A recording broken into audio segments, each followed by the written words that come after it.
Welcome to the October 9th, 2017 meeting of the City Council, the successor agency to the Redevelopment Agency, the Housing Authority. It's our regular meeting. Before we do the Pledge of Allegiance, I was wondering if we could take a moment. A couple things this last week. Obviously, the tragedy in Las Vegas, and then, of course, last evening and today, the tragedy in Napa and Sonoma counties. It just seems like we did this last week for the folks in Texas and Florida. But if we could just take a moment of silence for the folks in Las Vegas and the folks in north of us in those two counties, please.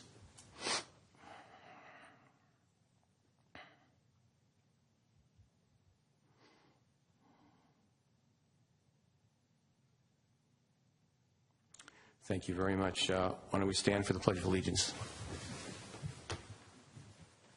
I pledge allegiance to the flag of the United States of America and to the republic for which it stands, one nation, under God, indivisible, with liberty and justice for all.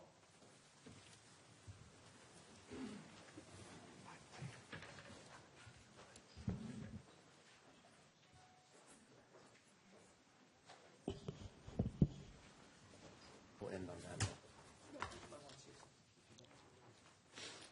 I was reminded of the fact that the other item that happened was also in Puerto Rico. There's so many, it seems like now, it's hard to keep up. It's terrible what's happening. So we'll also keep those folks in Puerto Rico in our prayers also. Item number 3, changes to the order of agenda. Anyone have changes this evening? I do, Mr. Mayor. I'd like to ask council if you would consider pulling consent calendar item 7E, which is adopt a resolution approving recommended improvements included in the pedestrian safety improvement plan for San Carlos Avenue, off of this agenda, and I'll re-agendize that item for a future council meeting. We've had some questions that are better addressed in a closed session environment that we'd like to handle before the item comes back to you. All right, so we'll remove 7E from consent. Okay? Anything else? All right, report from closed session, Mr. Rubens. There's no report from the closed session tonight. Okay, next item is presentation. Present a proclamation to Craig Baker upon his retirement from the San Carlos Elementary School District. And I'm going to ask Mark Olbert, my colleague, who worked with Mr. Baker on the school board, to present this. So, Mark? Should get a microphone. And thank you, Mr. Mayor.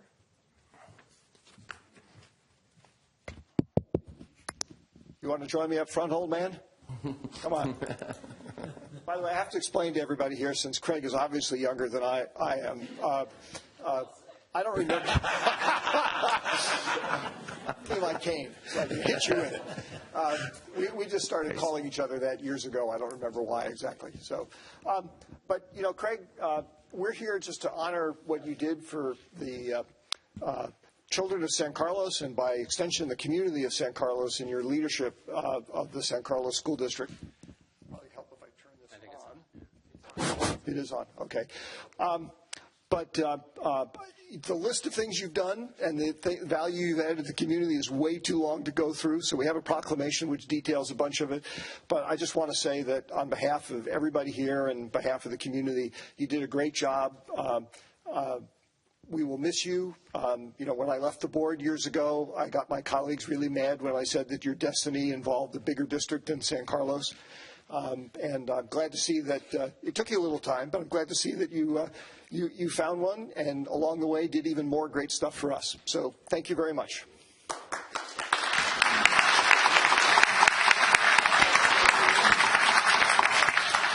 Yeah, if I can just, I really do want to thank this community, council members, mayor, staff, everybody. It's been fantastic, 8+ years. And when I took the job, I knew the former superintendent who told me that this is a charmed community, and it really, really is. And a lot of that has to do with your dedication and everything that you all have done. It's been wonderful working with you, and I appreciate all that you do and have done, and the partnership, and I hope the partnership keeps going. So thank you so much. I really appreciate it. Mark, thank you.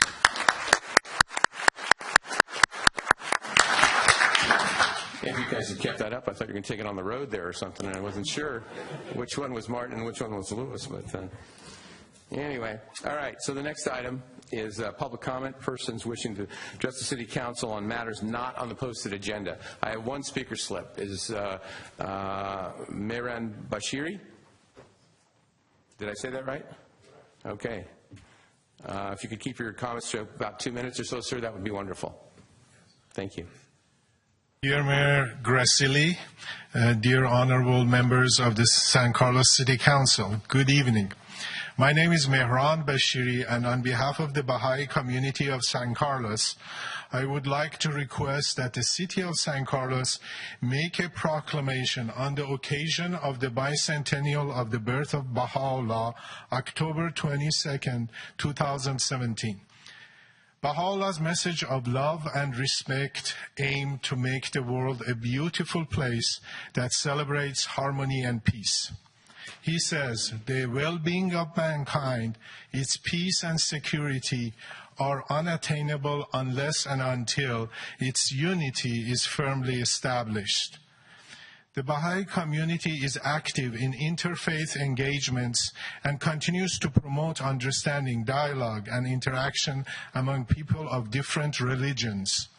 Neighborhood classes for spiritual training and virtual education are also offered by the Baha'i community in the spirit of service to all.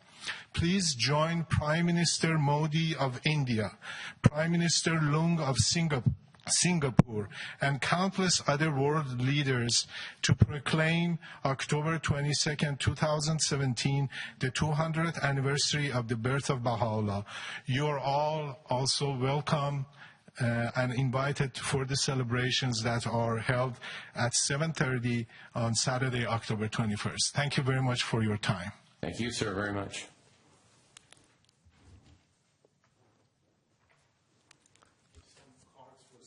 Okay, thank you. Any other folks that want to comment on some items not on the posted agenda? All right, we'll move on. Next item is the consent calendar. Consent items are usually done in one motion. Do I have a motion for the consent, leaving E out? I move we approve items 7A through 7D. I second. All right, any discussion? Roll call, please. Councilmember Collins? Yes. Councilmember Grocott? Yes. Councilmember Johnson? Yes. Councilmember Obert? Yes. And Mayor Grisilli? Stop. Yes. Thank you. All right, the next item is 8A, study session, discussion on strategies and options for increasing child care facilities in San Carlos. Mr. Seve, is that your bailiwick?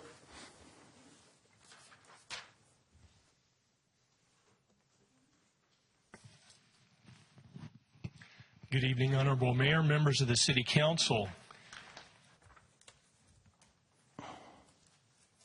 At your January 23rd meeting, the Council received a presentation from San Mateo County on the preschool shortage in the county, and received a petition from some parents in San Carlos urging the Council address the issue of daycare in our community.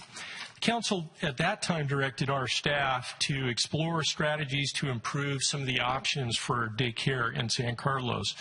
Staff then retained a consultant, EPS, to conduct a study on the strategies and options to increase child care facilities. Tonight we have Ashley Kinnett of EPS who will deliver the remainder of this presentation. I'll get up toward the end and talk about some of the recommendations and suggestions for your consideration. We also have Economic Development Coordinator Martin Romo and myself here to answer questions this evening.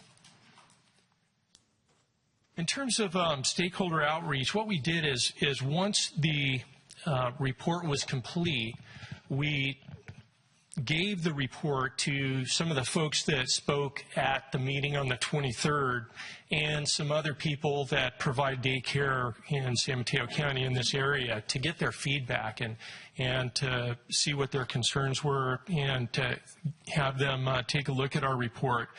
And then we met with folks. Martin and I sat down with some people to discuss their concerns and give us feedback on the report. For instance, we spoke with the residents that got the petition together for daycare, and one of the concerns that they have is simply the difficulty that folks are having finding daycare facilities and spots in San Carlos. We also talked to the operator of a local large family daycare facility in San Carlos in a single family home, and that person went through our minor use permit process to go from a small family daycare to a large family daycare, and it was a very difficult and challenging process for that operator. We talked to staff from the Wonder Years School, a commercial child care facility in San Carlos, and they are always looking for other locations in San Carlos and throughout San Mateo County, and they have a list of about 300 children that they'd like to place, and they've had difficulties for a number of different reasons in finding spaces in San Carlos and in San Mateo County. And so with that, I'm going to go ahead and turn the presentation over to Ashley, and then, as I noted, I'll get back up in a few minutes. Thank you. Good evening. My name is Ashley Canna. I'm with Economic and Planning Systems. We're a real estate and land use economics consulting firm. And first, a little bit of good news. I found childcare this evening for myself so that I could be here to talk about childcare with all of you, and I'm looking forward to it. I have just a very brief presentation that really follows the order of the memorandum that we had prepared. The idea really here is that I want to queue this up for discussion and questions from you. So in 2016, the San Mateo County Human Services Agency and First Five San Mateo County and the Child Care Partnership Council partnered to prepare an early learning facilities needs assessment for children under the age of 5. And the study was prepared by Breon Economics, and it's publicly available. And the first part of our scope was to review that study. But where we really focused our efforts was in identifying the preliminary options for consideration by this body. And we found that these preliminary options really lent themselves to categorization as either regulatory options or financing tools. But just quickly a review of the needs assessment. In the city of San Carlos, the study, this is the Breon Economic study, found that there's a need for nearly 1,500 licensed care spaces, and found a supply of approximately 855 total spaces. These numbers are comprised of spaces for infants, spaces for preschoolers, but when you take those two numbers and compare them to one another, we found a gap or a shortage of nearly 640 spaces. And it's really important to keep in mind that these numbers reflect a snapshot, just a moment in time. These are current conditions. But if no new supply is added and population grows, the supply will increase.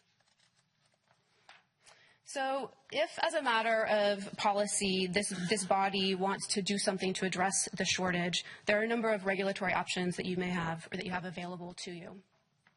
And one note just off the bat, there are state licensing requirements, and then there are those regulatory issues that you have some local control over. For example, the state has a number of requirements that are there for the health and safety of children and staff, and you don't have so much control, you cannot manage those requirements. But there are a number of issues that as a local jurisdiction you can control. So, for example, should the city want to begin to address this shortage in San Carlos, there can be language in the general plan or other policy documents explicitly stating that providing or supporting the creation of child care is a city policy objective. The city also sets its own zoning limitations. Currently, child care uses in San Carlos are limited to residential and mixed-use zones, but that could be evaluated further. The city also has quite a bit of control over the permitting process. So, for example, applicants seeking to open a new child care center or facility in the city might find that there are requirements related to parking, noise, or traffic, which serve as a barrier to getting the facility up and running. There are also fees and processing times for permits, which are reported as obstacles because they add time and cost to the process. One really specific example has to do with family home child care facilities. A small family home child care facility serves up to 8 spaces, or serves up to 8 children. That's allowed by right currently in the city. But there are large family home child care facilities that serve up to 14 children. And for these, the city requires a minor use permit, which the state does not require that you require a minor use permit or any sort of discretionary action. Development agreements are another regulatory tool you have at your disposal. You may already be using them for certain types of projects, but a development agreement is a legally binding agreement between a local government and a developer. It's authorized by state statute, and the developer secures entitlements for an agreed-upon period of time, and in exchange, the local government negotiates for infrastructure improvements or other amenities like child care that might not otherwise be obtainable through the normal entitlement process. These are discretionary. They must be adopted by local ordinance. And then moving into some of the financing tools, we've identified a few that we're going to talk about: development impact fees, citywide parcel tax, or other special taxes. And in the case of child care development impact fees, these are one-time charges on new development. They are intended to mitigate the effects of new development, so they are not there to serve or to help you address the existing deficiency or the existing shortage. They're set according to Nexus logic. There has to be a reasonable relationship between the new development and the fee charged and collected. With this revenue, the city could establish a child care facility trust fund or some other sort of account to track these funds, and then the city could spend them in some appropriate way. Development impact fee revenue, of course, can only be used to fund capital projects. It can't go towards the maintenance or operations or subsidy of the use. And again, this is all authorized by state statutes under the Mitigation Fee Act. There are also, citywide parcel or special taxes. These types of taxes do require a 2/3 vote, but in any case, they enhance the general fund revenues and they can be dedicated to specific purposes, such as child care. Sometimes these taxes are bundled, so voters are, with their vote, prioritizing child care and parks and other types of amenities that they're interested in seeing in their city. Parcel taxes have flat rate structures. They're not ad valorem, and they typically sunset, and they do require reauthorization periodically. There are examples of special taxes being used for child care in other cities. West Sacramento, for example, has a sales tax increase that they have approved and that goes to fund preschool programs. In the city of Los Angeles, they charge 50 cents a pack on cigarettes, but there are also examples of soda taxes to fund preschool programs. And then in the city of San Francisco, they actually set aside a share of local property taxes for preschool programs. And with that, I'm going to turn it back over to Al, and we're all going to be available for questions. Thank you, Ashley. So on your screen, what we've done is we've divided up some of the regulatory options into some short-term options that we think could have an impact right away and that we could get to fairly quickly, and again would have a positive impact. And then some other things that we think that will require more study and are perhaps more challenging. And so, for instance, under the short term, we have applications could be expedited, so we could look into moving those forward more quickly. Fees have been cited by some of the smaller organizations and as a real impact for folks. For instance, a minor use permit is about $2,300 and a conditional use permit is about $4,700. And inclusion of child care facilities as a negotiation in development agreements is an option as well. Other things like parking and traffic requirements, expansion of small family to large, and waiving the minor use permit, evaluating other land use regulations, and adding child care to the general plan are doable, but they would take more time and resources to implement, and we would need to come back to you, probably need to ask for some resources to complete those projects. So that concludes our presentation this evening, and we're available to answer any questions of the mayor and council. Okay, thank you, Mr. Savay. Thank you, Ashley. Mr. Johnson. Thank you, Mr. Mayor. Thanks, Ashley. Thanks, Al, for the presentation. I am really happy that we're looking into this. I think this is a significant issue. I've heard from a lot of residents in San Carlos about it. I myself have a preschooler, and I know we're grateful that we're able to find local preschool, but I know from a lot of other parents that it's been a struggle. The question that I wanted to ask is, what do we think is the biggest impediment for preschoolers or preschools establishing themselves in San Carlos today? I know we went through recently with Montessori looking for Edison Montessori looking for a spot. If we know other ones, but what do you think is the biggest impediment? I think there's 2 or 3 issues in there. One is for small and large family daycares, or primarily large family daycares on the residential side. And then there's issues on the commercial side where people like the Wonder Years are having difficulty finding lots and properties because the cost of everything is so high now, and the lease rates have gotten so expensive in Silicon Valley that it's extremely difficult for them to find affordable places to go.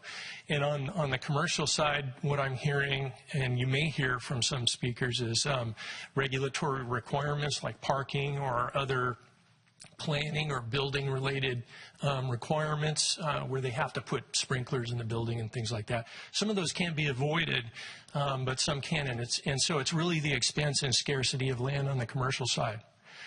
On the residential side, what we hear is the process itself is very difficult. For instance, one of them took about a year or more to get through because in almost every case there's neighbor concern with regard to these, and it's understandable. So there's a lot that's asked of some of these going from small to large daycare, and a lot of requirements for pickup and drop off and public meetings and fees and things like that. So I think on those 2 sides, those are the key issues. The last one that we dealt with in San Carlos on the small residential side, was that the one on Drake? Is that right? I believe so, yes.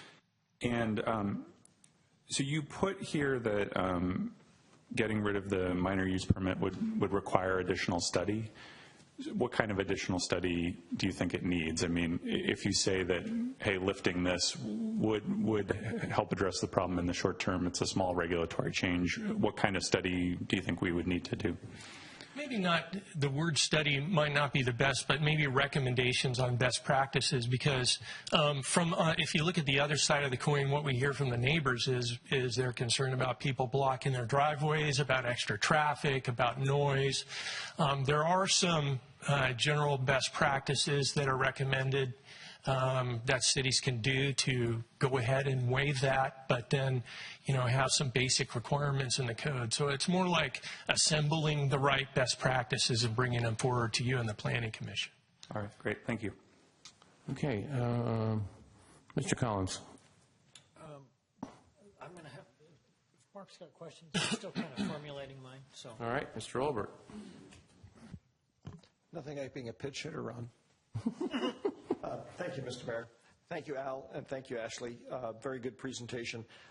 Number of questions, but I think they're fairly straightforward. We are not unique in the peninsula in having to address this issue, as I recall. What have other communities that may be a little bit further down the pike on reacting to the situation? What have they done?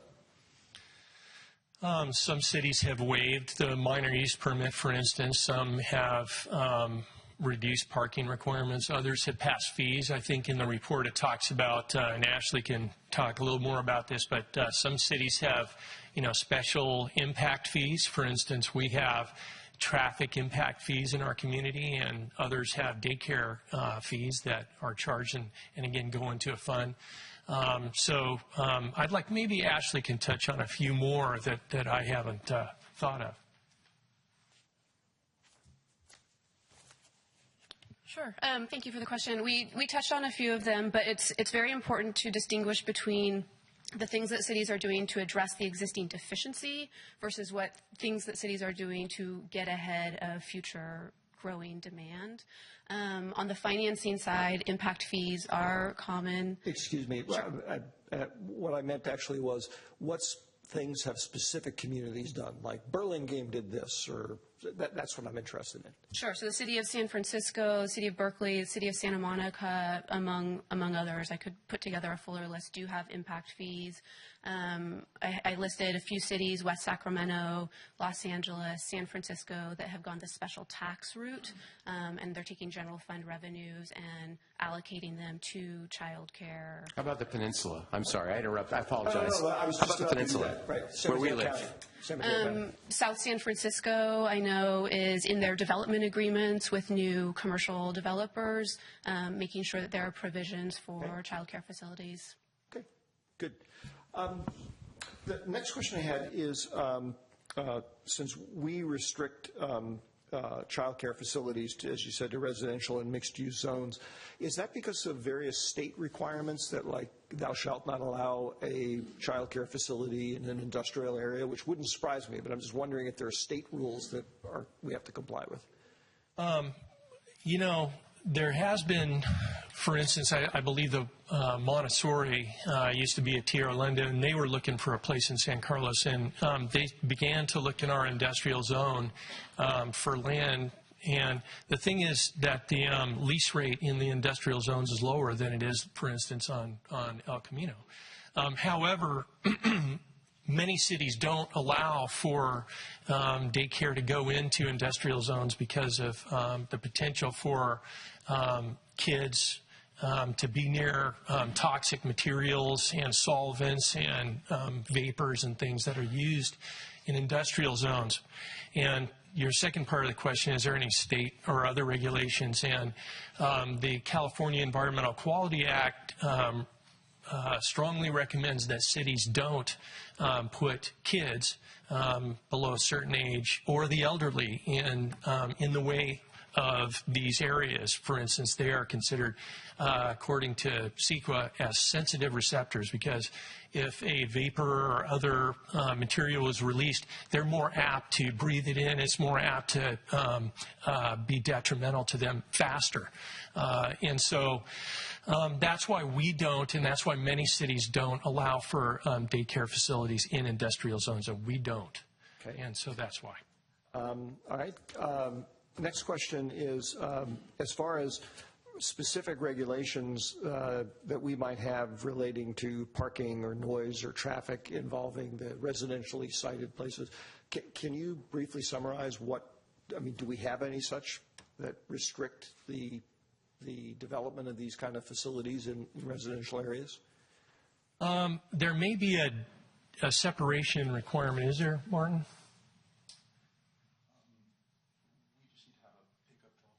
Okay. All right. So there's no separation. That's what I was asking Martin about. But in terms of what's required for like a large family daycare is there's no specific parking requirement. For instance, it doesn't say for how many kids you need so many parking spaces.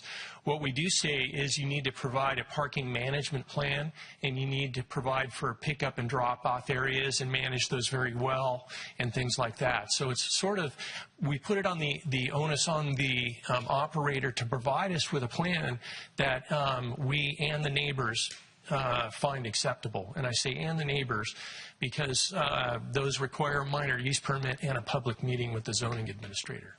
Okay.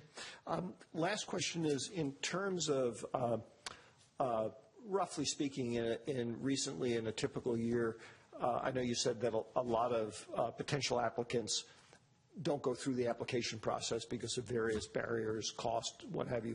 But just in general, in terms of inquiries, I mean, because I'm trying to figure out what would be the financial effect if we said, we'll waive the fees. How many do you get approaching us every year? Well, not that many, quite frankly, in comparison to some other things. I'd say 2 or 3 a year, maybe. All right, thank you. Okay, Mr. Grocott?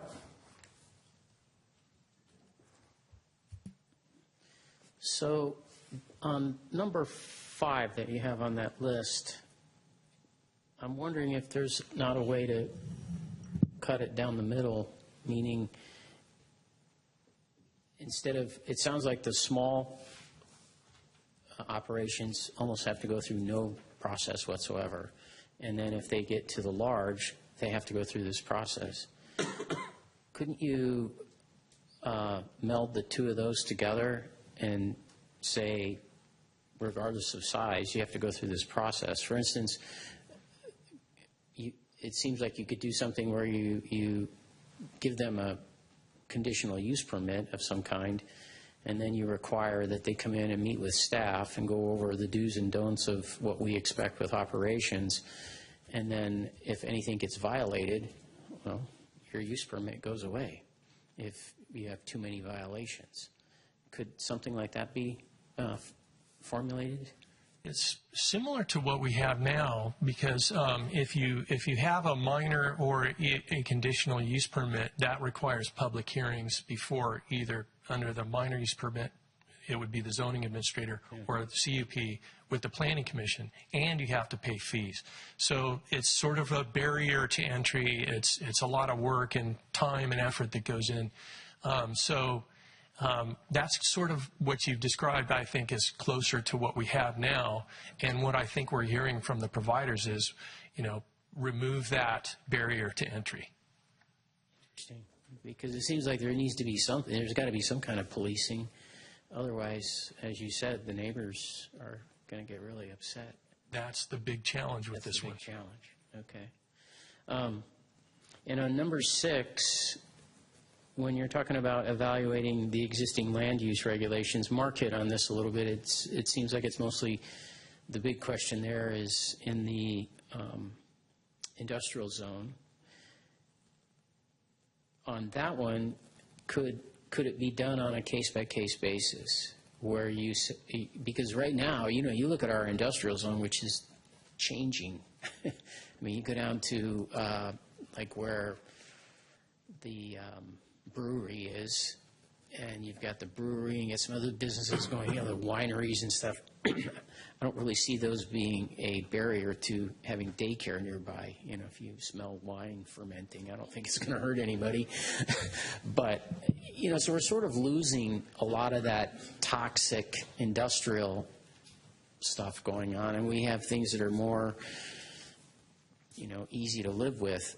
And it seems like it could be done on a case-by-case basis. And again, if you have a conditional use permit, it seems like you could review it and say, okay, given the neighborhood right now and the operations that are going on, we can give you this use permit. You can put it in a daycare. However, if some kind of paint company or something gets approved and moves into the neighborhood, it could be a detriment to your operation, and they would just have to know that going in. Is that the state law? Can you do that kind of thing? Do you have that kind of freedom? You can do that. I think there's a risk for the city to put the sensitive kids in within an area that we know could either have toxics, but not only the toxics. I think you need to look at it also from the business side, because there's even though we're, in some areas like industrial R's, as you mentioned, we're changing into wineries and breweries, there's still people using, fixing cars and working with metal and making loud noises. So the issue is those people have put big investments into their buildings and their businesses, and if a daycare goes next door, then you have an inherent conflict. So it's just something to think about. And I think secondarily, your idea, maybe it would be one area that I look at is like El Camino or some of the other mixed-use areas where we do have a conditional use permit, and maybe reducing that requirement to a minor or eliminating it altogether, so that some of your mixed-use commercial zone does get easier as opposed to putting it in an industrial zone. I see. Okay, thank you. Mr. Collins. Thank you, Mr. Mayor. Very interesting reading over the weekend. Got quite an education. And I also realized that you can do all the planning you want, but now you've got licensing and regulatory issues that sometimes conflict with what you're trying to provide as a city. So my sympathies go out to those people who are trying to create daycare for young children. The question I have, though, a couple of them. Is there any estimate as to what the potential is if we liberalize the requirements for, small and large family daycare? Any idea of, if we liberalize it, how much more that might create in terms of availability?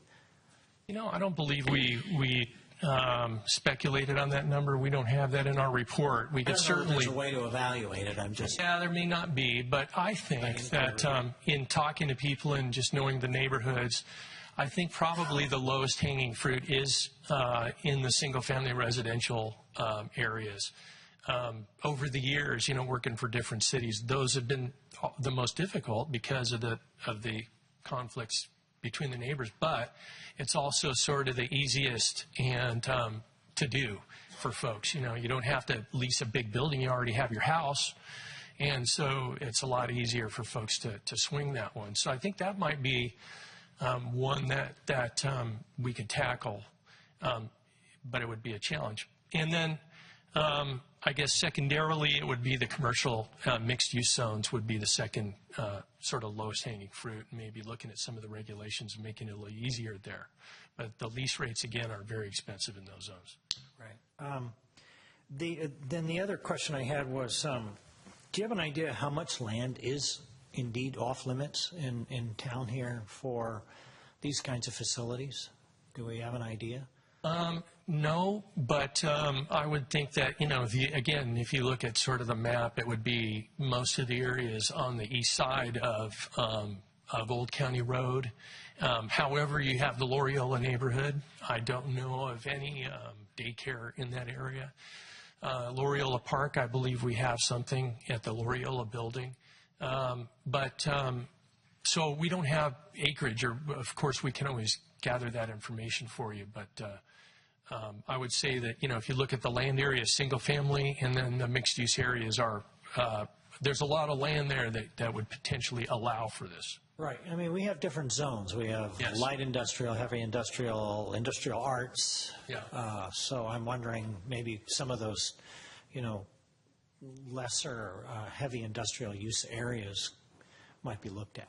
Well, you know, there's the general commercial industrial, or GCI, area that tends to go more toward retail. And I think that if you were going to look at some of the areas on the east side, that's maybe where we would start, is, you know, more in the retail areas where we know that it hasn't historically been used as industrial, and the uses that are already there aren't making loud noises and using solvents and toxic materials.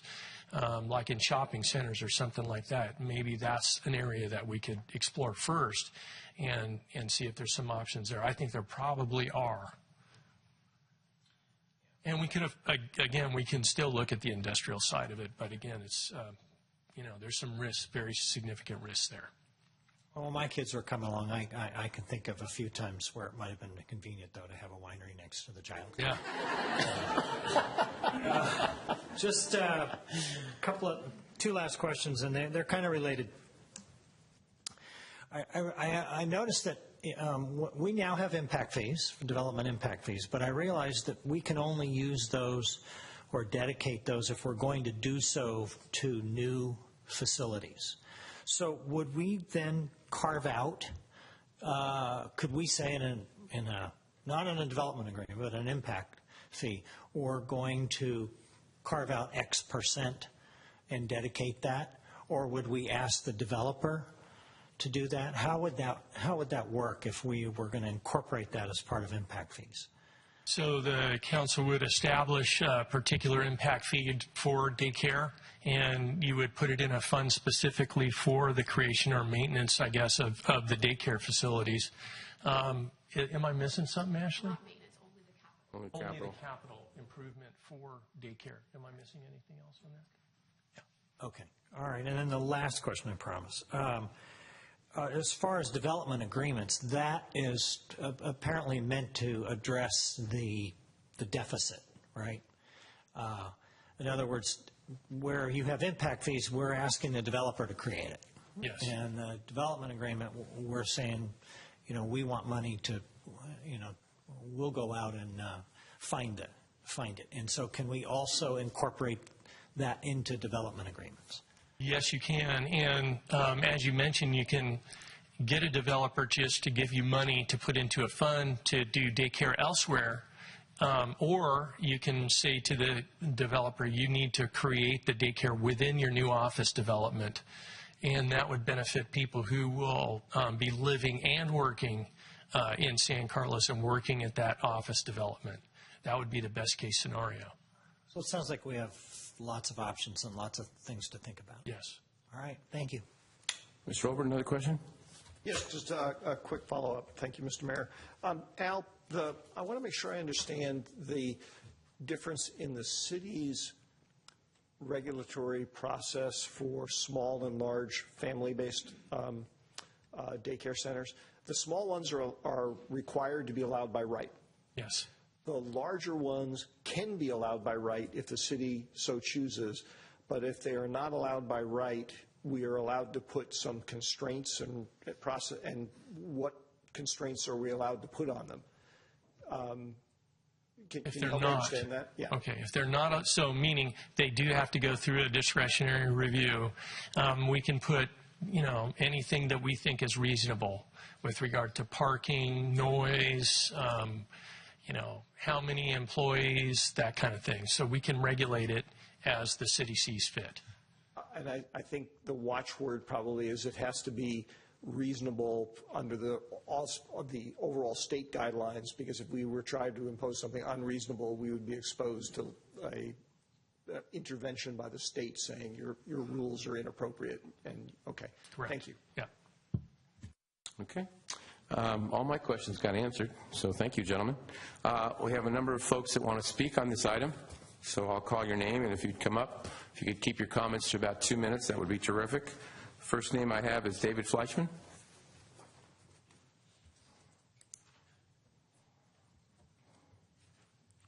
Welcome. Thank you. Good evening, Mayor Gracili, Vice Mayor Grocott, council members, community. I'm David Fleischman. I'm the Executive Director of 4Cs of San Mateo County. I'm a member of the Child Care Planning Council. I have submitted letters on behalf of 4Cs and from the County Superintendent of Schools, so I will be very brief. I want to thank you for taking on this vital issue. I want to commend the staff and EPS for the report and the excellent options that could have significant impact on this growing crisis. To Mr. Albert's question, what's happening in 3 communities. San Mateo, the city of San Mateo has made one of its fiscal year priorities for the coming year. Both the city of San Mateo and South San Francisco have specific child care impact fees that they collect. San Mateo has over $1 billion in that fund right now. And Redwood City has eliminated fees associated with establishing daycare and family child care. So it's just 3 communities and some things that they have done. I'd like to reiterate that we are here to help. 4Cs, the Child Care Planning Council, the San Mateo County Office of Education, First 5. We would love to help you in any way that we can, trying to mitigate this issue. And lastly, I'd like to just tell you an abbreviated story of one of 4C's clients, Valerie Higgins, who, with the help of childcare, went back and was able to get her GED, her bachelor's degree, her master's degree, and get gainful employment. And in her own words, this allowed her to go from needing to rely on the support of the public system to being able to contribute to it through her tax dollars. So again, thank you very much. Thank you for your comments. Sarah Kinahan, is that right? Or did I misspell and say that? Goodwill, yes. Okay. Good evening.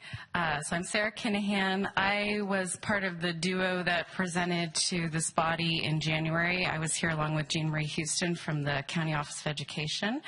And I'm also a San Carlos resident and a parent of a 4- and 6-year-old and a consumer of childcare and after-school care and preschool in the city. And I'm currently working as a consultant in this area of child care facilities development. And I wanted to bring you a couple of updates since we were here in January. The Silicon Valley Community Foundation had convened a task force to look at this issue and to look at the needs assessment findings.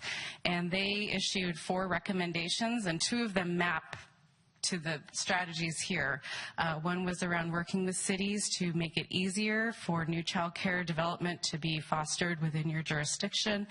And the other was around generating new revenue to support child care facilities development. So it's nice to see a synergy between that group and the recommendations here.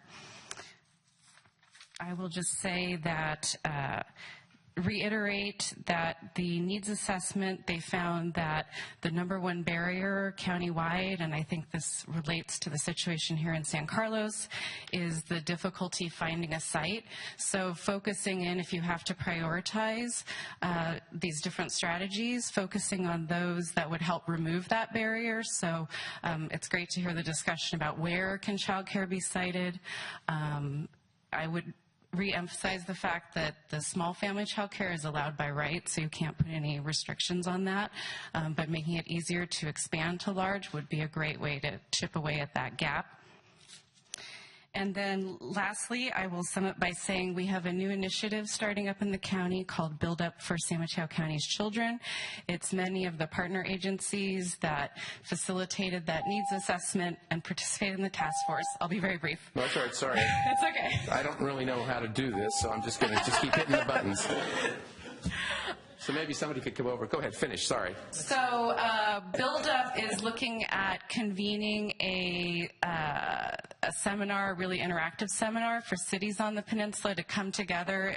We're planning it for early 2018 to have city staff and city council members come together and put their thinking caps on and learn from each other, because we do have examples from throughout the peninsula. Redwood City has had childcare required as part of the new Bradford Street development, so that was a required element in that development. And in San Mateo, they recently required the developer at Hillsdale Terraces to provide additional funds to their childcare facilities fund, $100,000. So we have lots of examples, and we're here to help. Thank you, Sarah. I'm advised I now have fixed the problem, so. But I wouldn't bet on it. Jessica Mahaly? I'm not sure if I got that one right.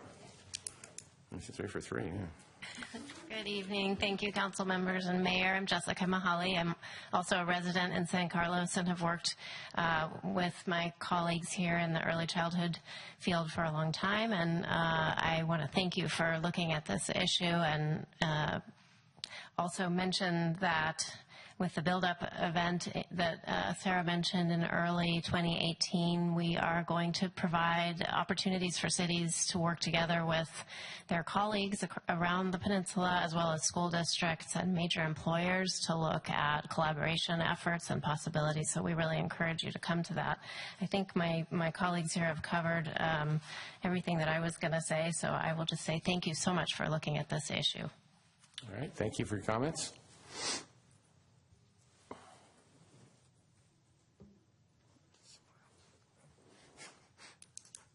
Serena Lowe, is it Lowe? Okay.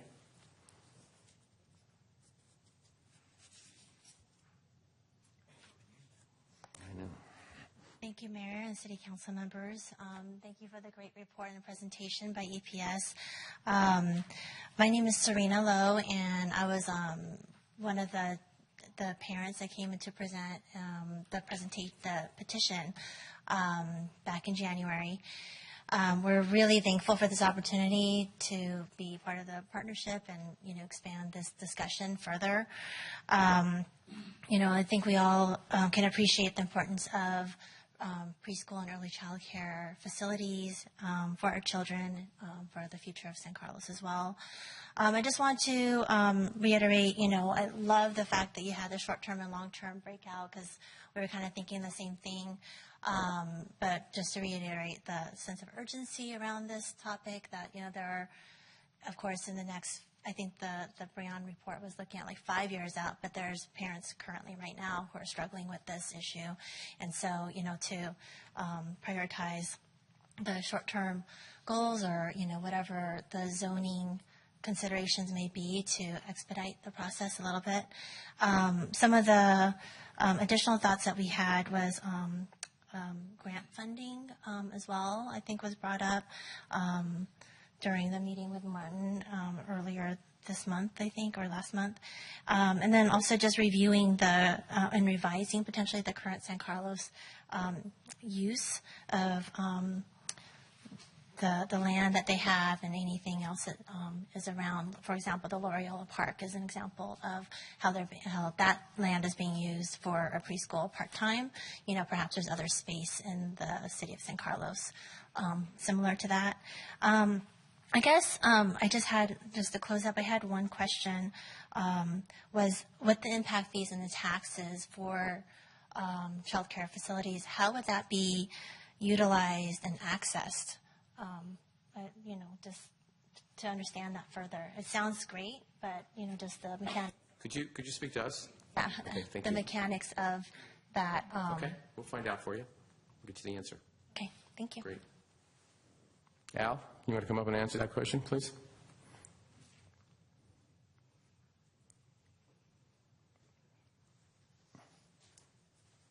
Or Ashley? Or both?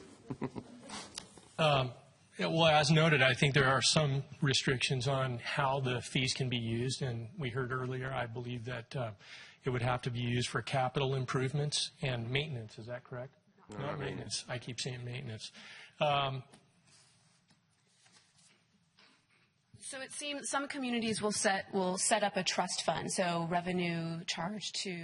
impact fee revenue will be collected in the trust fund, and then it's a matter of city policy and priority about how those funds can be expended. But they have to be spent on developing the capital facilities. And they have to be. They are building new new facilities in order to address future demand, the demand associated with new development. Through a development agreement, you can address the existing deficiency. You could negotiate for funds for the operations or maintenance. You could subsidize operations. You have a lot more flexibility with the revenue that might come through a development agreement. You can even have a development agreement. You can negotiate for the provision of space. So to be clear, the impact fees, you said for capital improvements. I get that part. Just for new or to like improve one that's already built? It's a little bit of a fine line. You could expand. If you're increasing capacity, you can make a case that that's addressing new. Just trying to identify that. Okay, thank you. Hopefully that answered your question. Okay. If not, they're here. Lorea Martinez?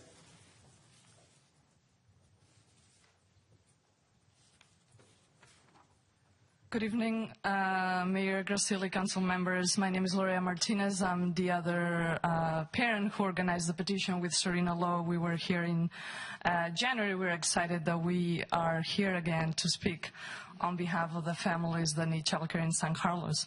I just want to bring a data point that I haven't seen in the report, and is that we would need 45 large family daycares in order to meet the supply. And I bring that number because although I'm really excited to hear that we can change that permit and make it easier for family daycare providers to have, instead of 8 children, have 14, so there's only an increase of 4, we would need 45 family daycares in order to meet the supply. So I think that we need to be thinking about having multiple strategies working at the same time, and the need of facilities for commercial daycares is clear to me. Something else that I want to add, and if I may, for Ashley, add a suggestion to the report, and that is on the administrative or maybe logistics side, and is to have a person here in the city hall that is a person of contact for anything related to childcare facilities. As you have known going through the process, there's a lot that we need to learn about regulations, requirements, things that need to get done. And one of the blogs that we heard when Serena and I were going through this process is that sometimes childcare providers are told one thing by the city marshal, then they go through the planning committee and they are told something different or in addition, and that makes the process very painful when it comes to time but also money. So we also want to suggest that there's someone here that can be the person of contact that is educated in all the different pieces of the puzzle of what it means to fill the gap that we have for childcare spots, and that person can follow and be an advocate for those childcare providers here with all the regulations that they have to go through. Thank you. Thank you for your comments. And the last speaker card I have is Pranita Balbak.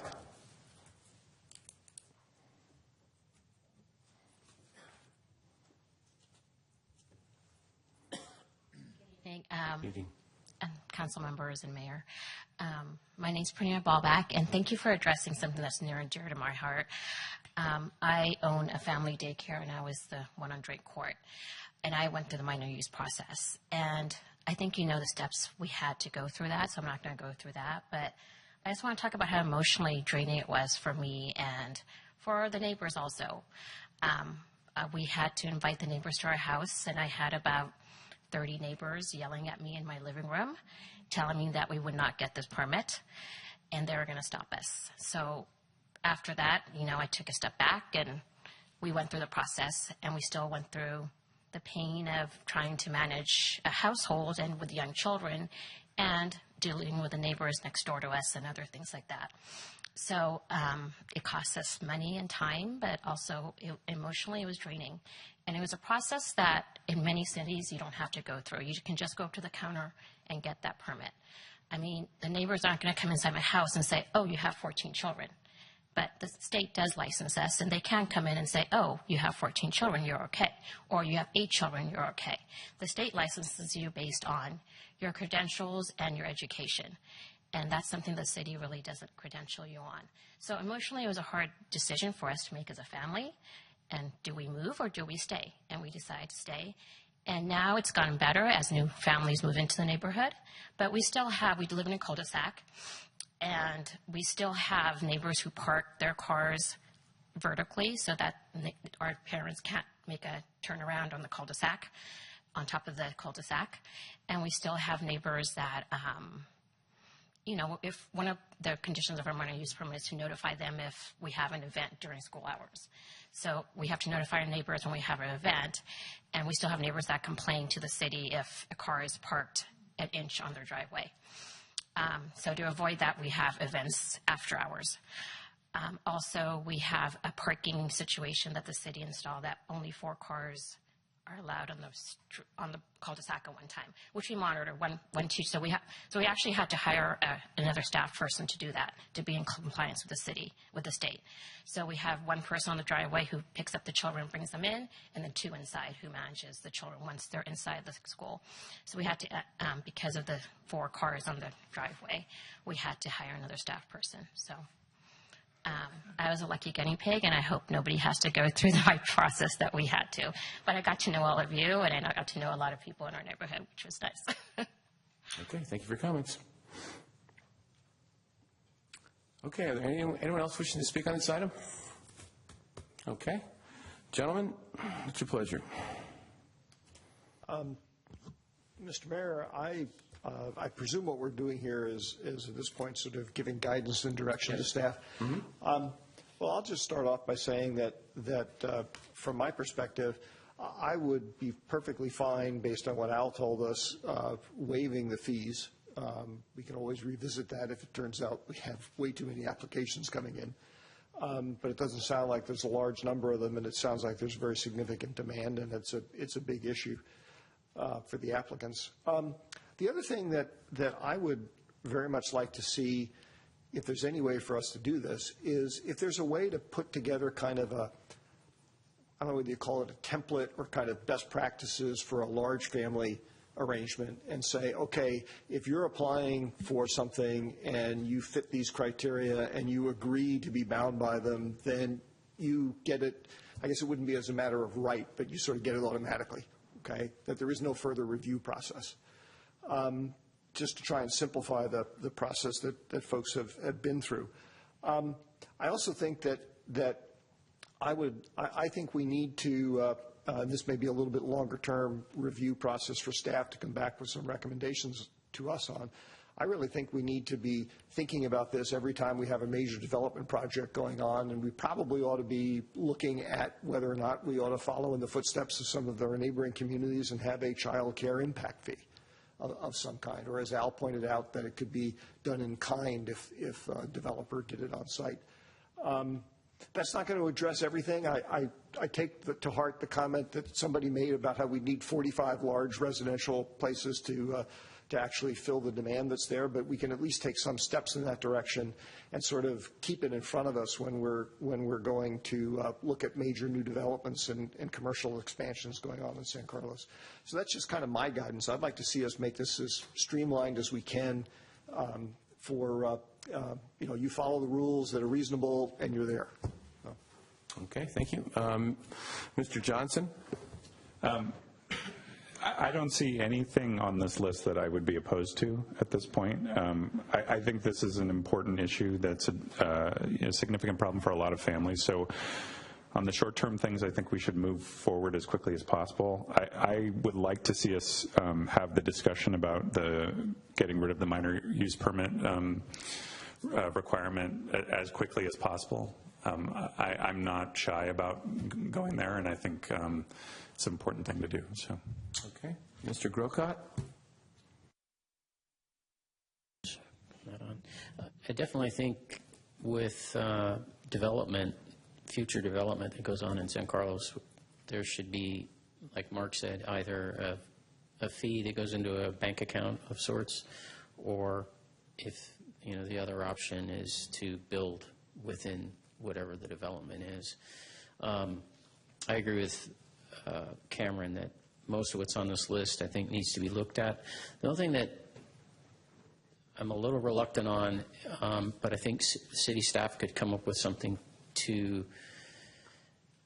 solve the problem is I wouldn't, I appreciate what you came in and told us about your application process with the 14 and so forth.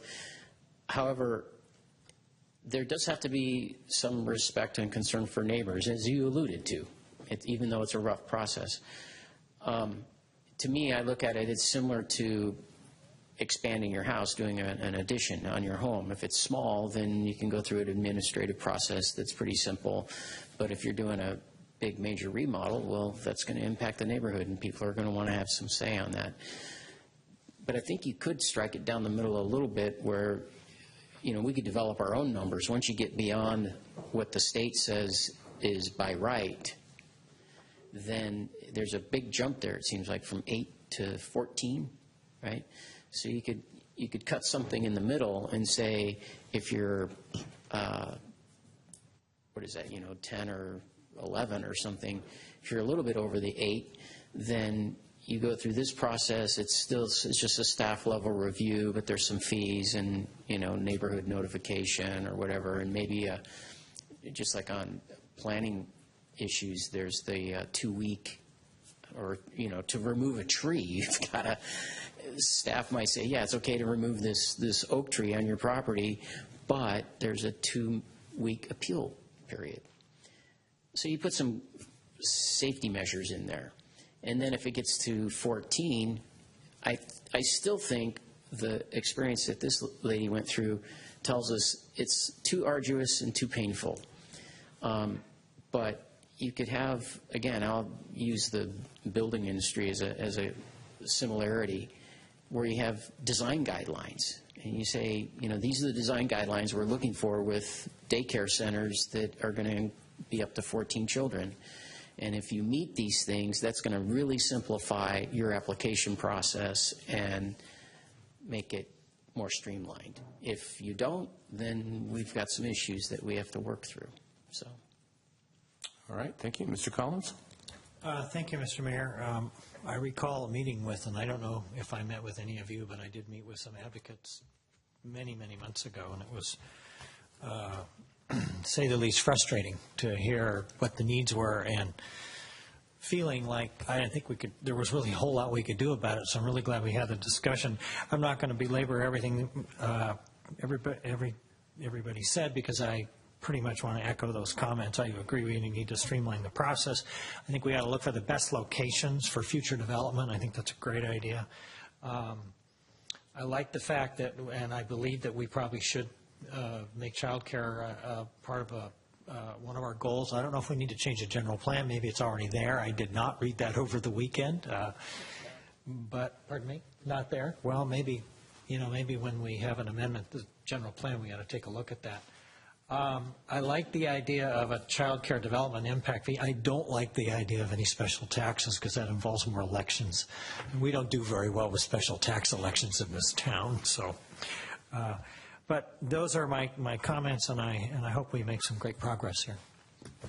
Okay, thank you. I would echo most of my colleagues' comments. I think the short-term items can be set up. I'm not a big fan of fees. If you want to waive the fees, that's fine with me. I think relative to the parking, though, it depends on what street you're on. You're on Crestview Drive, where I am, you're not going to have a problem because there's 3 cars, there's 3 spaces in front of my house, and every house. On a cul-de-sac, you got issues. So I think it depends on the location. It's just unfortunate, but you're more constrained. I'm sure you basically probably have 1 space, if that, in the other. But whatever it is, I'm just saying location is important in my mind. I don't think it needs to be from 8 to 14 needs to go to a big step, but I think there needs to be something. Somebody needs to look at it, whether it's the traffic or the parking or whatever. I agree with Mr. Collins. I think taxes are a non-starter. But I would go for the impact fees, and I would also go for the development agreement that if we look at it, depending on how large the process is, then maybe folks have to, if they put a, 200,000 square foot office building in, they've got to provide child care of some sort. So I think we can do that and not eliminate all the bureaucracy of government, but streamline it so that a lot of folks can do it. As the young lady said, about 45 different places.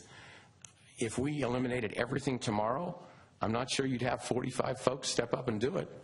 But that's a start. But I think, and also not so much the industrial, but I think on the retail, the mixed use, I think that's also an option. I really think that's a good one. So does staff need any more ideas from us?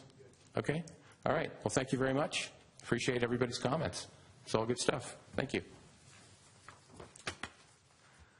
All right, our next item is a public hearing, 9A, consideration of adopting a resolution adopting a mitigated negative declaration for the San Carlos Avenue tree removal project and introducing an ordinance amending San Carlos zoning ordinance section 18.41.020, removing founders trees from the definition of protected trees. Mr. Civey.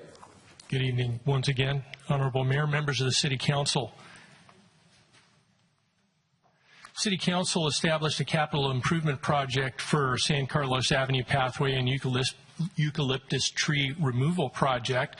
And back in late January, the council added $300,000 to the capital improvement project, bringing the total up to about $500,000, and also suggested that all the eucalyptus trees along San Carlos should be included for consideration of removal because of safety concerns.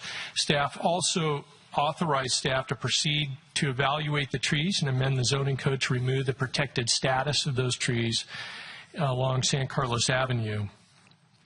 And in terms of tonight's presentation, I'm going to share this presentation with Lisa Costa-Sanders, our principal planner. And we have a number of other individuals that are here this evening, including myself, to answer questions. We have Jay Walter, our public works director. We have our environmental consultants, Teresa Wallace and John Cunha from LSA.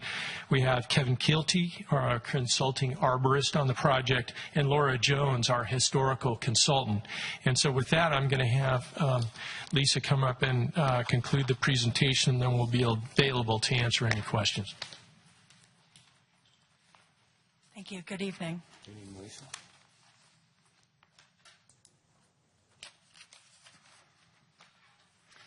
The eucalyptus trees were planted on both sides of San Carlos Avenue in the late 1800s. The roadway was widened in 1910, which eliminated the eucalyptus trees on the north side of the street. All of the eucalyptus trees near downtown were removed in the 1920s when the new sidewalks were constructed. The city's 1991 historical resource inventory mentions the planting of the eucalyptus trees into the brief history section of the San Carlos, but does not attribute historical status to the trees. The eucalyptus trees are the responsibility of the adjacent private property owners to maintain, and over the years, many eucalyptus trees along San Carlos Avenue have either been removed by the private property owners or have failed. Since 2005, 20 eucalyptus trees have either failed or have been removed. It is estimated that there are 30 trees remaining from the original planting.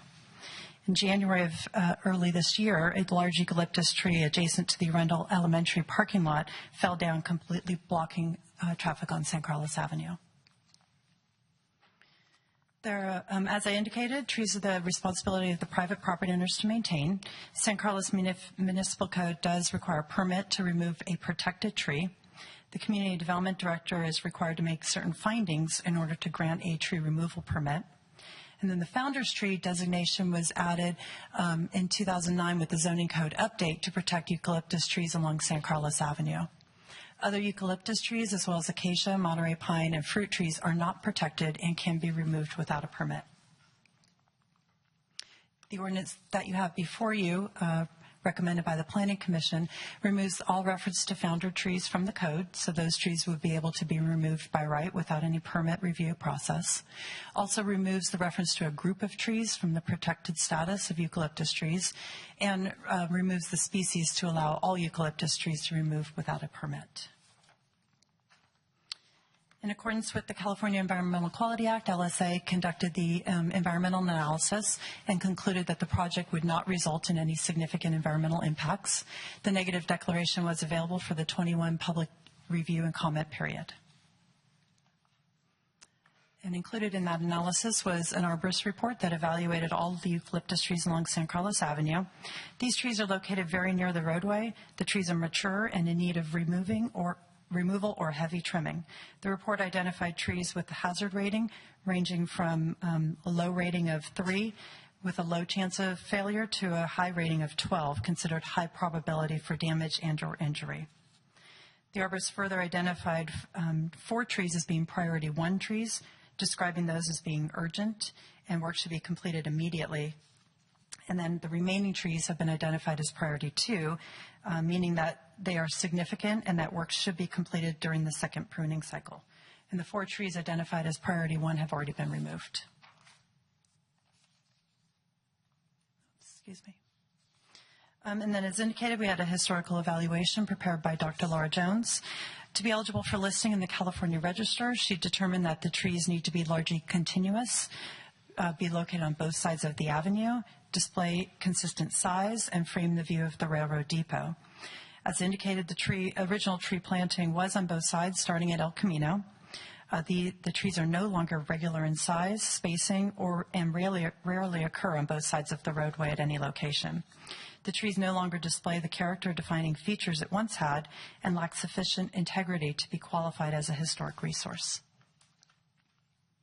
And as I indicated, the initial study mitigated negative declaration was available for public review and comment, and we received 11 comments. Those included objection to removal of the trees, suggestions to consider selective removal, as well as trimming and topping, comments that the trees should be considered as a historic resource, and we also received letters of support for the tree removal. LSA prepared a response to comments, and the commenters did not raise any new issue or provide any new evidence that would warrant additional CEQA analysis. Next steps, if the ordinance is adopted, staff will prepare plans and specifications and solicit bids for the tree removal work. That contract for the tree removal work would require City Council authorization before the work was to occur. Staff will also retain a consultant to work on a tree planting plan in conjunction with the pedestrian safety improvement plan for San Carlos Avenue. And the Planning Commission does recommend that the City Council adopt the resolution approving the mitigated negative declaration and introduce the ordinance to amend San Carlos zoning code to remove the designation of founder trees. I'd be happy to try to answer any of your questions. Okay, thank you, Lisa. Mr. Olbert? Thank you, Mr. Mayor. Thank you, Lisa. Thank you, Al. a number of questions. Let me just sort of go through them quickly. In conversations I've had, I'm sure others have had as well, with individuals in the community who came forward about this, there was a concern registered by some about the potential for, I guess I'll call it a conflict of interest between the arborist assessing the trees and then being able to bid on removing the trees. And so I'd like you to comment on that, or whether perhaps this arborist doesn't even do removal. So That's correct. We specifically chose an arborist that is solely an arborist and is not also associated with a tree removal company. Okay, good. Thank you. As I recall from conversations that you and I have had, there are various techniques that are used for assessing the health of individual trees, but my recollection is that they all suffer from not being terribly accurate, or rather there's a lot of false negatives and false positives. I was wondering if you could comment on that a little bit, because it sort of gets to the notion of, can we identify a tree that actually is going to come down soon? Sure. So there's definitely, and I can have Kevin Kilty expand on this, the arborist that we utilized. But there's definitely items that the arborist can see. They can see, when there's some visible rot, when there's some limb issues. There's some things they can do to try to assess the roots to see if there's any infestation of, say, beetles or other, predators in there that are harming the tree. But then there's a lot of times where the tree looks perfectly healthy and beneath the ground the roots have shrunken and then they fall down. So a lot of those items are very hard to predict. I also talked to and communicated with Bob Diska from the city of Burlingame, who has a lot of experience dealing with the eucalyptus trees. And side by side, he's had multiple arborists take a look at those trees, and one that looked perfectly healthy came down, and so they were having some struggles doing that. So they're trying very hard to maintain those trees. They've also tried to investigate in some more scientific methods to try to investigate it, but those seem to have very limited success as well. Was Burlingame the city that tried to use the ground penetrating radar to assess the roots, or was that a different group? Correct. Burlingame did try to use the ground penetrating radar. They were able to find the roots, but they weren't able to determine the size of the roots or how healthy what the condition was. And then Caltrans was the organization that tried the tomography to locate where there was rot in the trunk. And I guess it had some success if you happened to find it. But if the rot was up there and you weren't looking up there, then that didn't help you much. Okay. Do you happen to know just approximately from the original cohort of trees that were put up a century ago, I guess, when the first one failed? I mean, did they sort of all live for decades? And I'm talking about fail, not somebody removing it. Yeah, I don't have that information. Okay.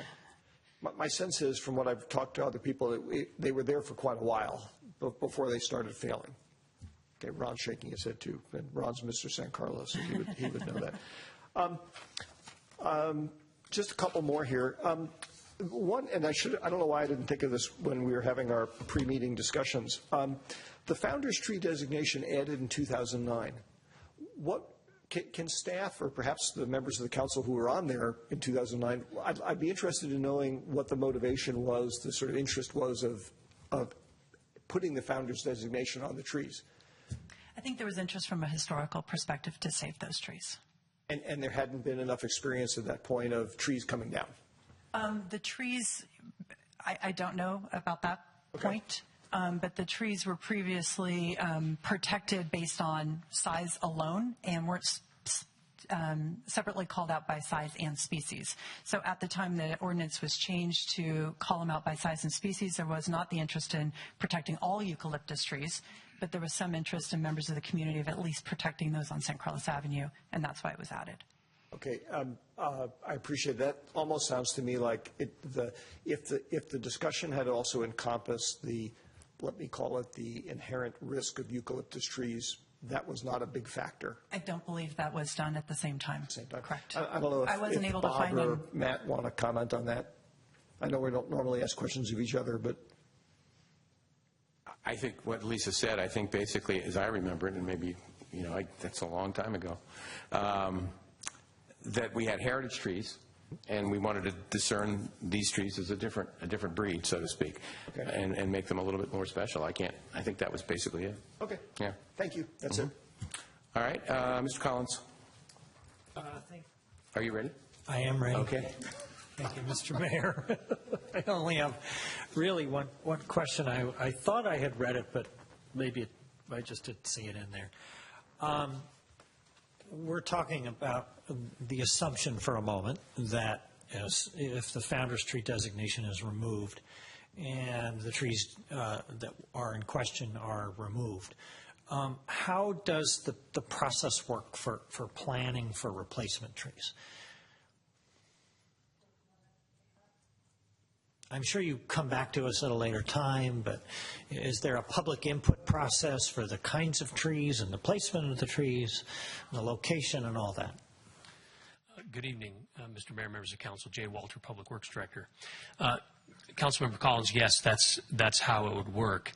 At this moment in time, if council was to approve the removal of the designation and direct me to go forward with a contract to hire someone to remove the trees, we have to determine the location of each one. We have to figure out, in accordance with the planning that we've done for the San Carlos Avenue traffic safety plan that we've outlined for you, where along the sides of the street we would have the ability to plant trees.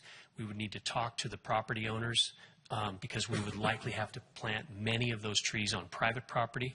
We would want to come up with the right species of tree so that wouldn't cause problems in the future. So we would be hiring a specialist to come in and help us do that and then lay that plan out and have, I'm sure, several meetings from a community standpoint with the council as well as with the affected property owners for removal of the trees and then the selection of trees to be replanted. Okay, so it's rather involved, and it sounds like it's also dependent on street improvement, safety improvement for sidewalks and that sort of thing. Well, or it's integrated, is that right? That's a very good term, integrated, because I believe that if the council was to decide that they wanted to install sidewalks on some portion of that street, we'd need to make sure that we didn't have a tree planting plan that was in conflict with that improvement. So we'd want to make sure that we carefully planned that out and then place trees so they wouldn't have to be removed and, say, replanted again. Thank you. Mr. Johnson? Okay, Mr. Olbert. Thank you, Mr. Mayor. Just one other follow-up question I just want to make sure that I'm clear on. So the actions before us tonight are to accept the mitigated negative deck and to change the ordinance defining what is a founder's tree, and a founder's tree designation is going to be going away. Are we also, it wasn't clear to me if we are also taking a step to say we are allocating money to take down these trees. You have already allocated some money. There's, I believe, $500,000 in that CIP budget that does include. It was increased at your January meeting to address some of the tree removal. So what the next step would be, if you were to approve tonight, that sends a signal that you would like some of those trees removed. So Jay's going to work on the bid and the documents and come back to City Council. And at that time, you would then have the option of, yes, remove all the trees, do selective tree removal. I think that would be the appropriate time to have the conversation on, depending on the cost also. Obviously, there's a budget concern, and we can look at the different priority of trees. Some are higher priority from removal than others. Thank you. Then I actually, unfortunately, have one other follow-up question, which actually is for Mr. Rubens, or perhaps for Jeff. I have historically on this topic been confused about, until just recently, about what proportion of these trees are on public right-of-way versus private property. And there's many aspects to that, but in the one I'm focusing on right now is the allocation of public monies to remove trees that are on private property, which I understand the public health and safety argument. I guess what I'm also wondering is, does that not set a precedent that we sort of are saying we should be spending public money on a lot of other public health and safety things that happen to be on private property? There doesn't seem to be in this plan any role for saying, hey, some of the costs should be borne by the property owner because they have the trees. I think we've talked about this issue, kind of touched on it, and I think the issue of is, can we identify a cogent public purpose based upon the information in the record? And I think it's going to be a case-by-case situation. When you get the plan for removal of the trees. Trees on private property, the city can't just remove them without the permission of the private property owner, so there'll be some sort of an agreement that we will have with them if that happens. And then we can, with the policy direction from the council, we can address that element of it either at the time we're reviewing the plan or at a future date, and it just depends on the direction that you'd like to go with. The public right-of-way trees might be one category of trees, and we certainly have the ability to contract for those directly.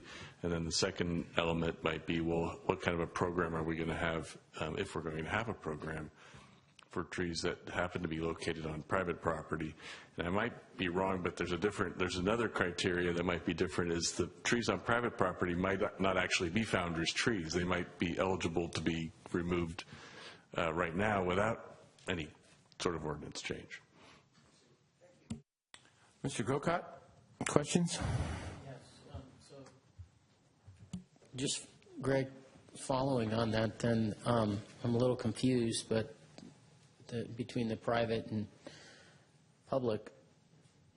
However, to Mark's question about spending public money, and I understand not wanting to set a precedence of that kind of thing necessarily, but in the case of trees that are founder trees but happen to be on private property, couldn't there be an argument that, it's on private property, but obviously that person who owns the property didn't plant the tree. It has a historical background. Yeah, and I think the founders trees are the ones that we've studied more intensively about the danger. So, I mean, that would be the basis for also for a removal. But it's not just that they didn't plant the tree. I think it's a combination of factors you'll be looking at. Okay. I just have two questions specific to these trees on San Carlos Avenue. Do we have an idea of the average height of these trees? And second question is the specific species of eucalyptus that these trees are. I'll have the arborist respond to that. Thank you.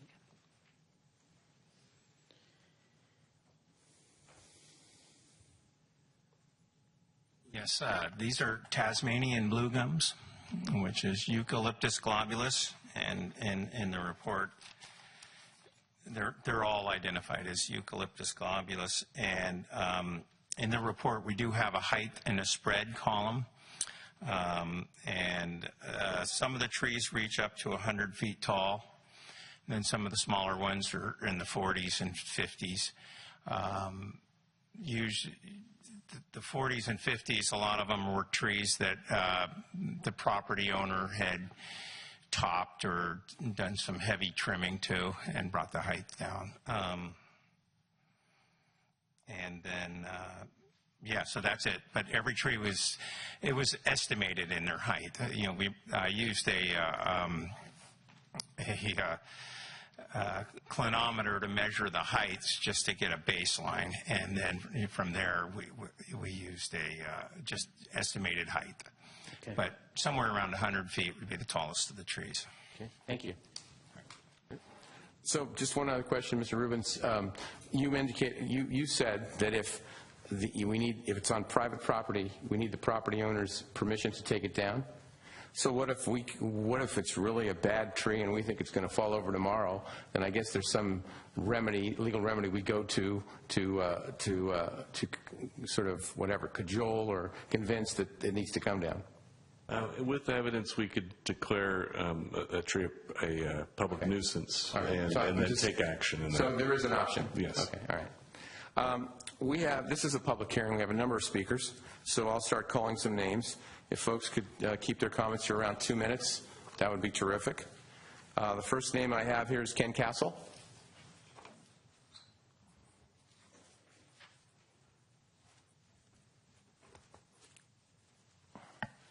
Good evening, Mayor and council members. Obviously, this is a difficult issue, and I lived for 18 years in Burlingame. That's a good city to look to ask people about how they manage that problem. I was a resident when Caltrans proposed to eliminate the entire 2-mile long canopy of eucalyptus trees along El Camino. That created almost a revolution within the city. And the city council basically negotiated with Caltrans not to do that, and to come up with a plan to maintain those trees, to trim them, to identify trees that needed to be removed, and apply some level of reasonableness to what was a historic grove of trees. In 2012, that entire grove was placed on the National Register of Historic Places. The trees are doing fine. There aren't a lot of issues with them falling. The key here is maintaining the trees, getting consistency in maintenance. While their arborists will argue that eucalyptus trees are more prone to failure than others, bear in mind that we had a very wet winter. We had a lot of trees and a lot of different species that came down on highways. There were pine trees, there were oak trees, all kinds of trees that fell with this historic wet winter that we had. So it's hard to predict exactly what tree is going to fall. Where do you draw the line? So if you say with eucalyptus, we think they're more dangerous, we're going to get rid of them all. Some cities have done that in this state. Other cities have a protection to keep them in place and maintain them properly, have the homeowners maintain them, the ones that own them. And so there are ways to look at this to salvage the trees that are in good shape. I would say that we don't throw the baby out with the bathwater, get rid of the whole grove, simply because some people are concerned about it. If the trees are diseased and show problems and can be verified by more than one arborist, that's critical, more than one arborist, then I would say move in that direction.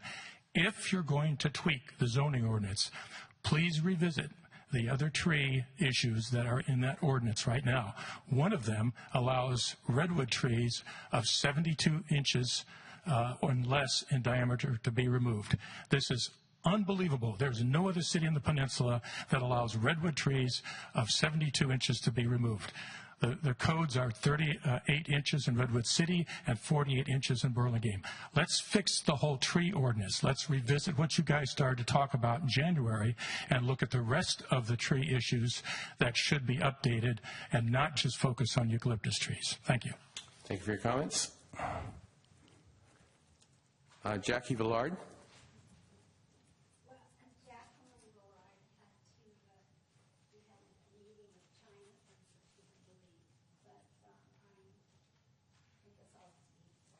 Okay, that's fine. And you are, ma'am? Oh, my name is Laverne Vitale. Okay, thank you, Laverne. Go ahead. I live under the same tree. It's not our tree, it's a neighbor's, but we've spent over $5,000 to have it go straight up, just to trim our part of the yard. For the people, I've heard so many people say, oh, we love to look at them, they're beautiful, but do you live in the danger zone of that tree? She's our neighbor. Okay, just one at a time. Just speak into the mic, ma'am, please. Thank you. So that is, and the main thing is, are you in the danger zone? And another thing, we have pictures of what the 70 turkey vultures that live in the trees. And I'd like to pass these on to you. And the fire danger right now from those trees, and no one seems to clean up underneath them. Our house would be gone in a minute if somebody drops and you know what's happened lately. So the children and other people run and walk through all the droppings on the street. We can smell it in our backyard from the turkey vultures. And there's a lot of disease with turkey vultures. So I just ask people that love them to realize on a winter night, I never know whether it's going to come, it would destroy our house. And you can just, and during the day, today I was out in the backyard for 1 hour and 5 different limbs fell.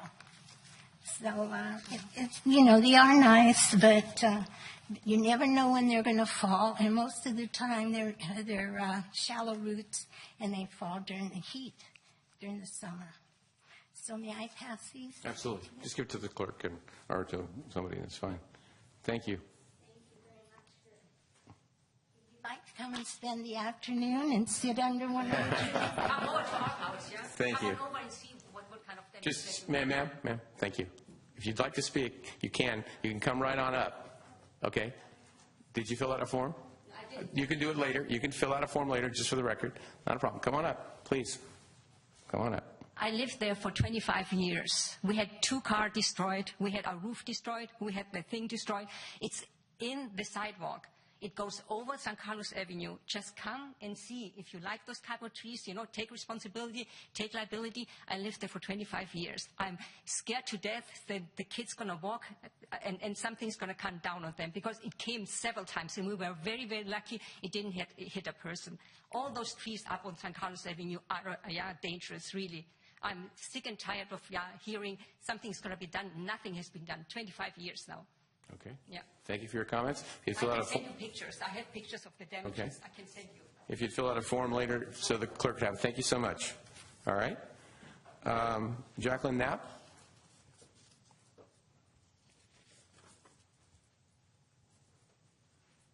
Good evening. I'm so thankful the City Council is taking up the matter of revisiting the San Carlos founder tree policy at this meeting. I understand that if you remove the founder tree designation from the eucalyptus trees along San Carlos Avenue, which is where I live, it'll be easier for property owners to apply to have the trees removed. Unfortunately, it's very expensive to remove a mature eucalyptus tree, and as a low-income senior citizen receiving free food from the caring cupboard of San Carlos, I cannot afford to remove the 4 trees on my property. I cannot even afford the $3,000 required to prune them every 3 years. Those who are opposed to the removal of these dangerous trees probably don't live with 80-foot tall eucalyptus trees on their property with the accompanied public danger and liability they can cause. I understand that as part of your discussion, the City Council will be considering whether or not to use public funds to remove the trees that are currently designated founders trees. These eucalyptus trees are not indigenous to this area and should never have been planted here in the first place. They become more dangerous as they mature, and even more so if they're not properly maintained over the years. The City of Burlingame, along with the State of California, has maintained their eucalyptus trees, and the Los Altos Fire Department has a fund to pay for the removal of any mature eucalyptus tree if the owner chooses to do so. That is because eucalyptus trees are such a fire hazard. Someone set one of mine on fire a few years ago by reaching over my back fence on San Carlos Avenue at 11 o'clock at night. If we had been asleep, we'd probably have gotten killed, but we were awake and were able to get the fire department.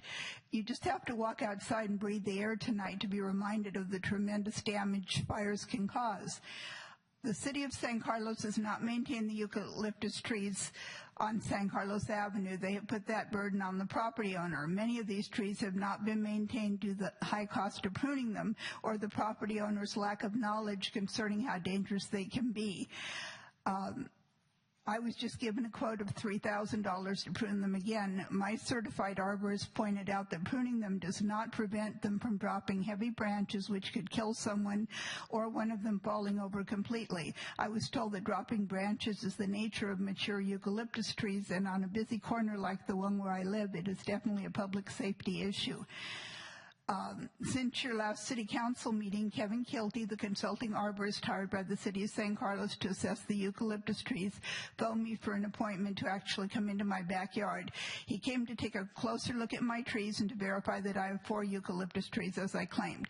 He happened to be there when the schools let out and saw firsthand the amount of traffic that is there for an hour or so 2 or 3 times a day. Mr. Kilty told me that he had not realized that when he rated their degree of danger in his initial report that there was so much foot and vehicle traffic behind my house, directly behind the location of my eucalyptus trees. He agreed that the condition and location of my trees creates a definite public safety issue. He said that my trees should be moved up his list as the degree of danger of the eucalyptus trees on San Carlos Avenue. As part of the numerical rating system that arborists use, the location and danger that is affected. It's not just if they're diseased or, they can't tell how low the risk. Could you sort of wrap it up, Ms. Neff? I will. Thank you. Again, I want to point out that removing a mature eucalyptus tree is very expensive. The high cost might cause property owners not to remove a tree which ought to be removed, thereby raising public safety issues. This especially applies to senior citizens like myself. Thank you for listening to my concerns. Okay, thank you for your comments. The next speaker card I have is Tom Haxton.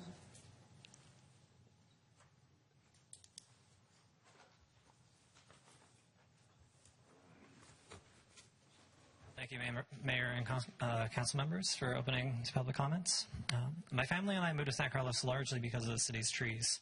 I run up San Carlos Avenue about once a week on my favorite running route through San Carlos, and I love the scenery and shade provided by the 130-year-old eucalyptus trees.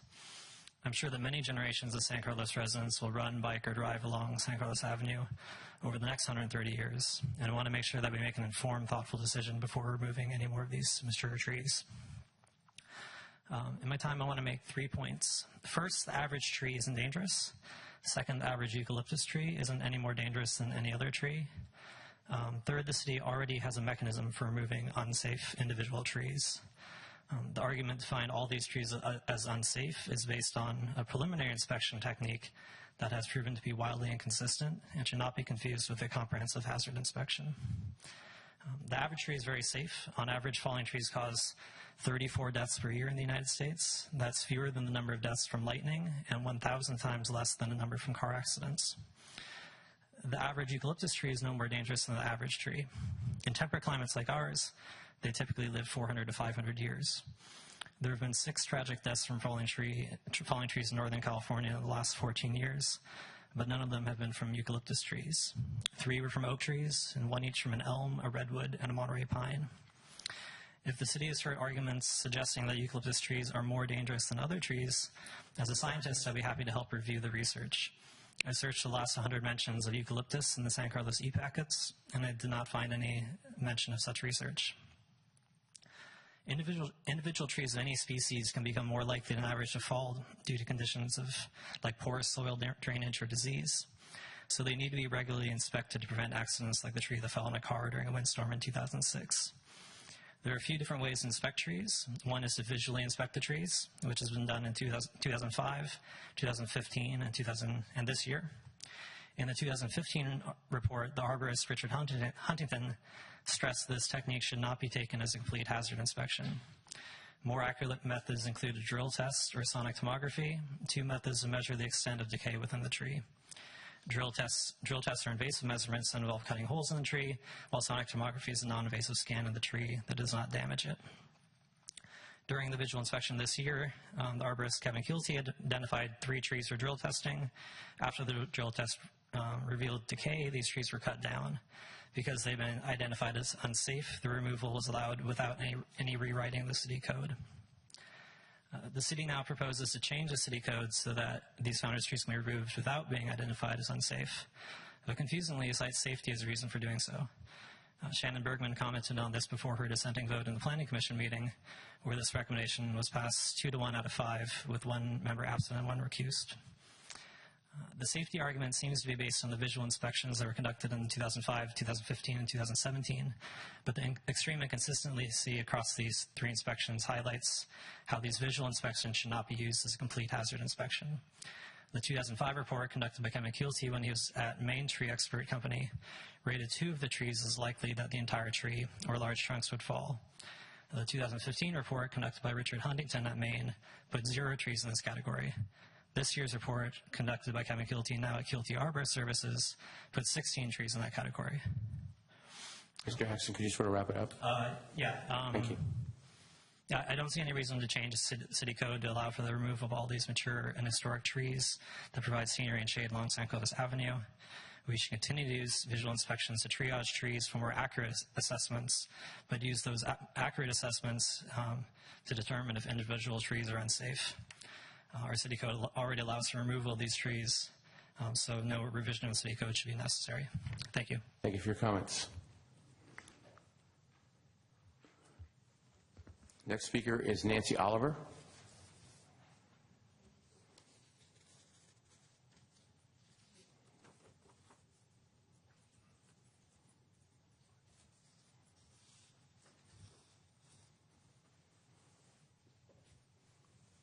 Thank you, Mayor Grassilli and the members of the City Council.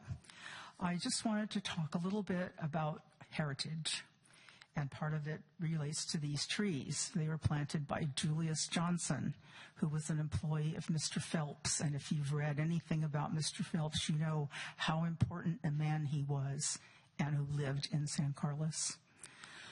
Anyway, but sometimes when we come to talk here, I'm not sure that the City Council or the Planning Commission truly appreciate the historic landmarks that remain standing in our community. They seem to be disappearing before our very eyes, and we try to point them out, those significances, and I'm not sure our voices are always heard. I have heard and read the important observations made by other citizens regarding the proposed removal of these beautiful trees, really. And they do have special significance. They were mentioned in the 1991 Historic and Cultural Survey, and they really do have been here, like you say, 130 years. Although these trees have had ongoing assessment, should have had ongoing assessment by licensed arborists, that was not done. When landmarks are not kept up and are allowed to deteriorate, that is called demolition by neglect, which is actually illegal under CEQA law, and it could be challenged in court. So I think San Carlos has been guilty of demolition by neglect by not keeping up the trees along the years so that they would be healthy. Other cities that we've heard about have done that. And I'm sensing now that the city is determined to remove those trees whether or not they are diseased. If you use that argument that a tree might fall, you might as well come to White Oaks, where I live, and worry about all those oak trees, because they have dropped limbs, and indeed the whole trees have come over. I hope you wouldn't do that. They were there before we were. And also palm fronds. Have you ever been under a palm tree? If a palm frond drops, could be deadly. You have to be really careful about that argument, because I don't think it holds water. Under the terms of the protection under CEQA, at least the city can do is provide required HARS documentation of the beautiful lane-like quality of that area of San Carlos Avenue. And it would preserve the ambiance, at least with excellent photographs. So I not only ask for that type of documentation before you rule on removing all these trees, I demand it. And I want to caution San Carlos to be careful that our cultural resources do not fully disappear and that we are simply left with pictures in the museum, but we don't have any more of the real thing. Thank you. Thank you for your comments. The next speaker's card I have is Sandy Althouse, but she has indicated she wants to lend her 2 minutes to Josh Wallace. So we'll do that. Mr. Wallace. Thank you. Good evening, council members, staff, Mr. Mayor. Sandy Althouse is my wife, and in service of domestic harmony, I will gladly read her passage, and perhaps time for mine, maybe not. We'll see. It's up to Mr. Hers is read completely. Yes, exactly. Thank you. It'll be on tape, right? I hope you reconsider the recommendation from the Planning Commission to lift the Founder's Tree title.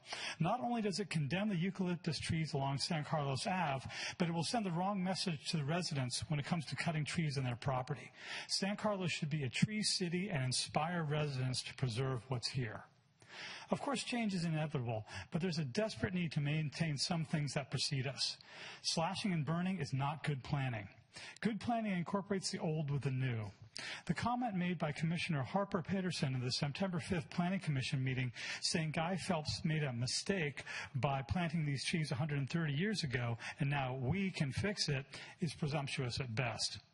These trees may not be native, but they flourish here. In fact, few things scream California more than a stand of eucalyptus trees shading the side of the road. Virtually all palm trees aren't native to California either, but they are nonetheless an icon. The plan to take down all of these eucalyptus trees is short-sighted. Some of them can be saved. They are not all diseased and not in danger of falling. The city should find a way to reestablish the Grand Boulevard San Carlos Ave was designed to be. Making it more pedestrian-friendly is a great start. However, making more room for more sidewalks will mean more trees along San Carlos Ave will have to be removed. And even the planting of new trees, the street will be barren for decades. Giving a nod to our past is smart planning. The city is a heritage in our hands and the hands to save some of it. The idea that cutting them all down while you're at it just to save money is wrong.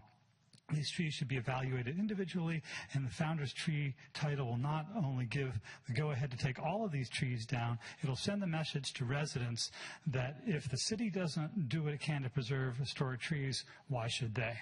Please lead this city in a plan to preserve as many mature trees as possible.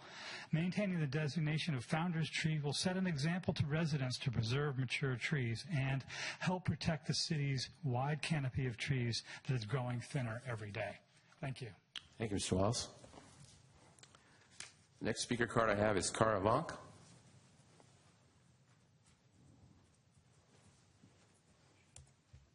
Thank you, Mr. Mayor, members of the City Council. My comments support preserving the 44 eucalyptus trees identified in the arborist report, and I respectfully disagree with the city's consultant, Ms. Jones. The 129-year-old tree line San Carlos Boulevard is a historic and cultural resource under federal, state, and local criteria, as well as the tree's designation as founders' trees in our tree ordinance. I will outline 4 of the U.S. Secretary of the Interior's criteria. First, the trees are associated with the life of an important person in our past. The trees were planted by Mr. Timothy Guy Phelps, the first American landowner in San Carlos, who purchased acreage from Donna Marie Arguello for his grain and cattle ranching interests. And I just noticed that there's an Arguello in our city seal here. He purchased Mrs. Arguello's adobe, built a board and batten house next door at Cedar and Magnolia Avenues, and later built a mansion on Old County Road.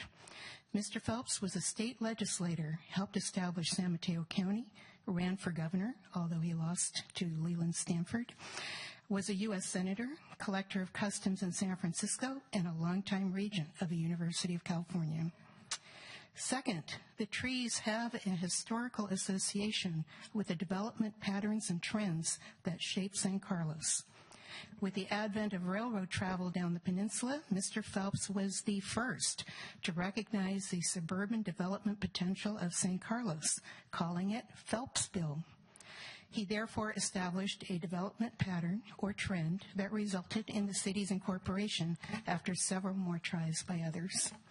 Third, the eucalyptus trees represent a distinctive characteristic of a type, period, region, or method. Mr. Phelps was not immune to the City Beautiful movement sweeping the United States, which recognized that nature is beneficial to our physical and mental well-being. He beautified San Carlos Avenue, planting large, drought-tolerant trees well-suited to our environment. Eucalyptus trees are California's adopted trees. Burlingame's well-maintained eucalyptus trees lining El Camino Real and maintained as a historic resource. And what about San Francisco's Stern Grove, where thousands attend free summer concerts? The grove is actually a eucalyptus forest. The trees are of a distinctive type and landscaping in the period of our history. Fourth, the stand of eucalyptus trees are a character-defining feature of San Carlos and have maintained their integrity and feeling of association to history. Despite recent removal of 4 trees and loss of 2 others, 44 remain, according to the Arbus report, not an insignificant number. Driving west, in the first sweep of the curve, the stand of 4 enormous and stately trees fronting the medical building are impressive, setting the stage for the others to come, providing shade and a forest canopy. And I attached a photo to my written comments on the EIR. Most are located on the south side, where there are few or no houses that were never developed there, and adjacent to the creek. The trees tie us to our past history in feeling and association, as well as the other character-defining features, such as the historic train depot, Drake Building, and Hacienda Garden Apartments. No wonder San Carlos Avenue is designated a scenic road in our general plan. Barbara, could you sort of wrap it up, please? Yes. Thank you. I just want to make one last comment, and that is if the city is gifting public funds to remove trees that are responsibility of landowners, then the city must obtain a recordable agreement for planting replacement trees that runs with the land, because there's no room there to plant other trees. So anyway, thank you for listening, and please preserve and maintain our heritage for the future. Thank you. Thank you for your comments. And the last speaker card I have is Sandra Menton.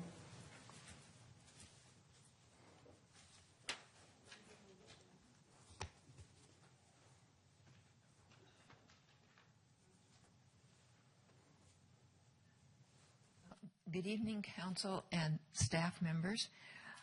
I am opposed to amending the San Carlos Municipal Code to remove founder trees from the list of heritage trees. It sets a precedent, and it also removes a natural resource. It will also eliminate a portion of our history.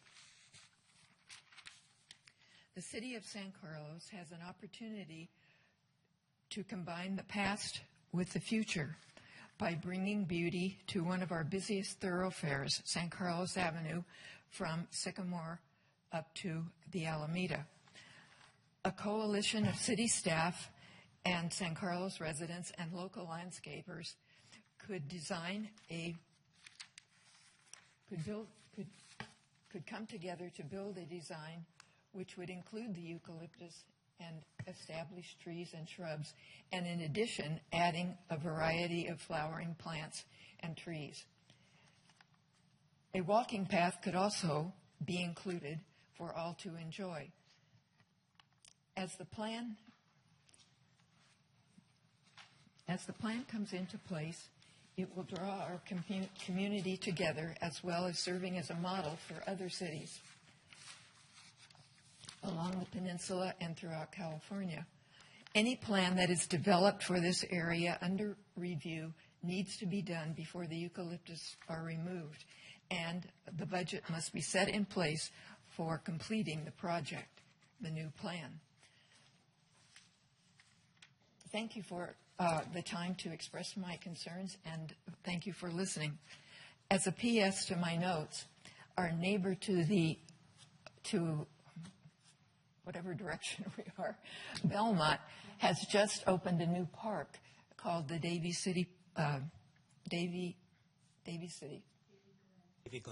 Glen Park. If you go there, and I suggest that you do that, you will see a row of at least 10 eucalyptus trees on the north side, on the east side, which form a boundary for the park. It's really a beautiful sight to see. Thank you for your attention. Thank you for your comments. Is there anyone else wishing to speak tonight on this item? Seeing none, I'll entertain a motion to close the public hearing. Mr. Mayor, I'll move we close the public hearing. Second. All right, all those in favor say aye. Aye. Opposed? All right, gentlemen. Mr. Mayor, I had two follow-on questions for staff. Sure. Thank you. I'm not sure who's, I'll just throw it out there. So I don't remember if you guys touched on what the cost is of doing in-depth, I'll call it in-depth tree assessments, I guess is where you drill a hole into the tree and assess the whether it's, how healthy it is, and whether or not that's part of whether that either is or could be part of a plan for assessing which trees to actually remove.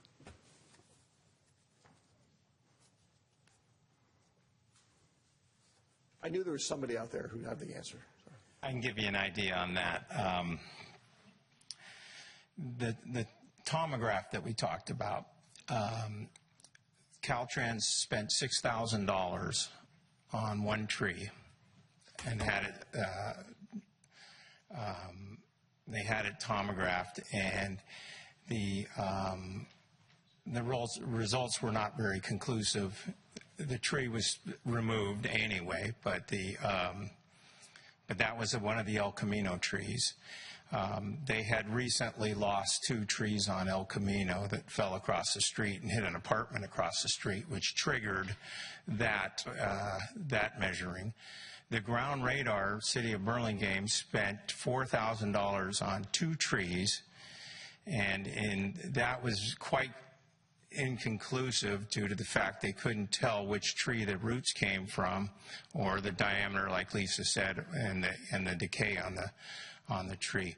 Burlingame also spent $5,000 on, I don't know if you guys remember Tom the tree. It was a very large 96-inch diameter eucalyptus tree. They had hired myself and 2 other arborists to look at it. We climbed the tree, we did root crown examinations, we did drilling. That went to $5,000, and in that tree, we found the tree to be the healthiest one on the block. Still was removed, but, and so that gives you an idea where the cost of that stuff is. Generally, we don't do a drilling unless the mallet test shows some hollowness in the trunk, or we see decay like we did on the trees that we removed, and that's what usually triggers the drilling. Or sulfur fungus is growing on the tree also. Yeah. Just as a quick follow-up to that, so it sounds like the drilling type approach is a second-order test that you do after first-order tests indicate, hey, there may be a problem here. And it sounds like it's somewhat, because you're actually looking inside the tree, it's somewhat more definitive of the state of the health of the tree? Correct. But I keep referring to Burlingame. I do consulting for Burlingame. And what we found was it wasn't so much a trunk decay issue there. It was root failure in the storms. And what we found was large trees fell. They lost 5 this year. 5 trees that were well maintained. They prune them every 3 years. So they lost 5 trees this year. And what we found was very shallow and not large diameter root plate. And what roots were there were just shattered. They were decayed or just broke by the force of the tree failing. So that's great. Thank you. All right. So, gentlemen. Mr. Mayor, I will like to make a motion to adopt Resolution 2017-087. -087, a resolution of the City Council of the City of San Carlos adopting a mitigated negative declaration for the San Carlos Avenue tree removal project. And I move to introduce ordinance number... We should do these one by one at a time. It said and, so I thought... We should do one. Okay, we should do the mitigated negative declaration. Is there a second to that motion? Second. All right, it's moved and seconded. So discussion? Mr. Collins? Thank you, Mr. Mayor. I want to thank everybody for speaking tonight. My comments are, I don't want anybody to take them in the wrong way, because my colleagues are tired of hearing me say I grew up in this town. Family moved here in 1955. I lost track of all the times I walked up and down San Carlos Avenue, rode my bike under all those trees. So I've seen them over a good 60 years of my life.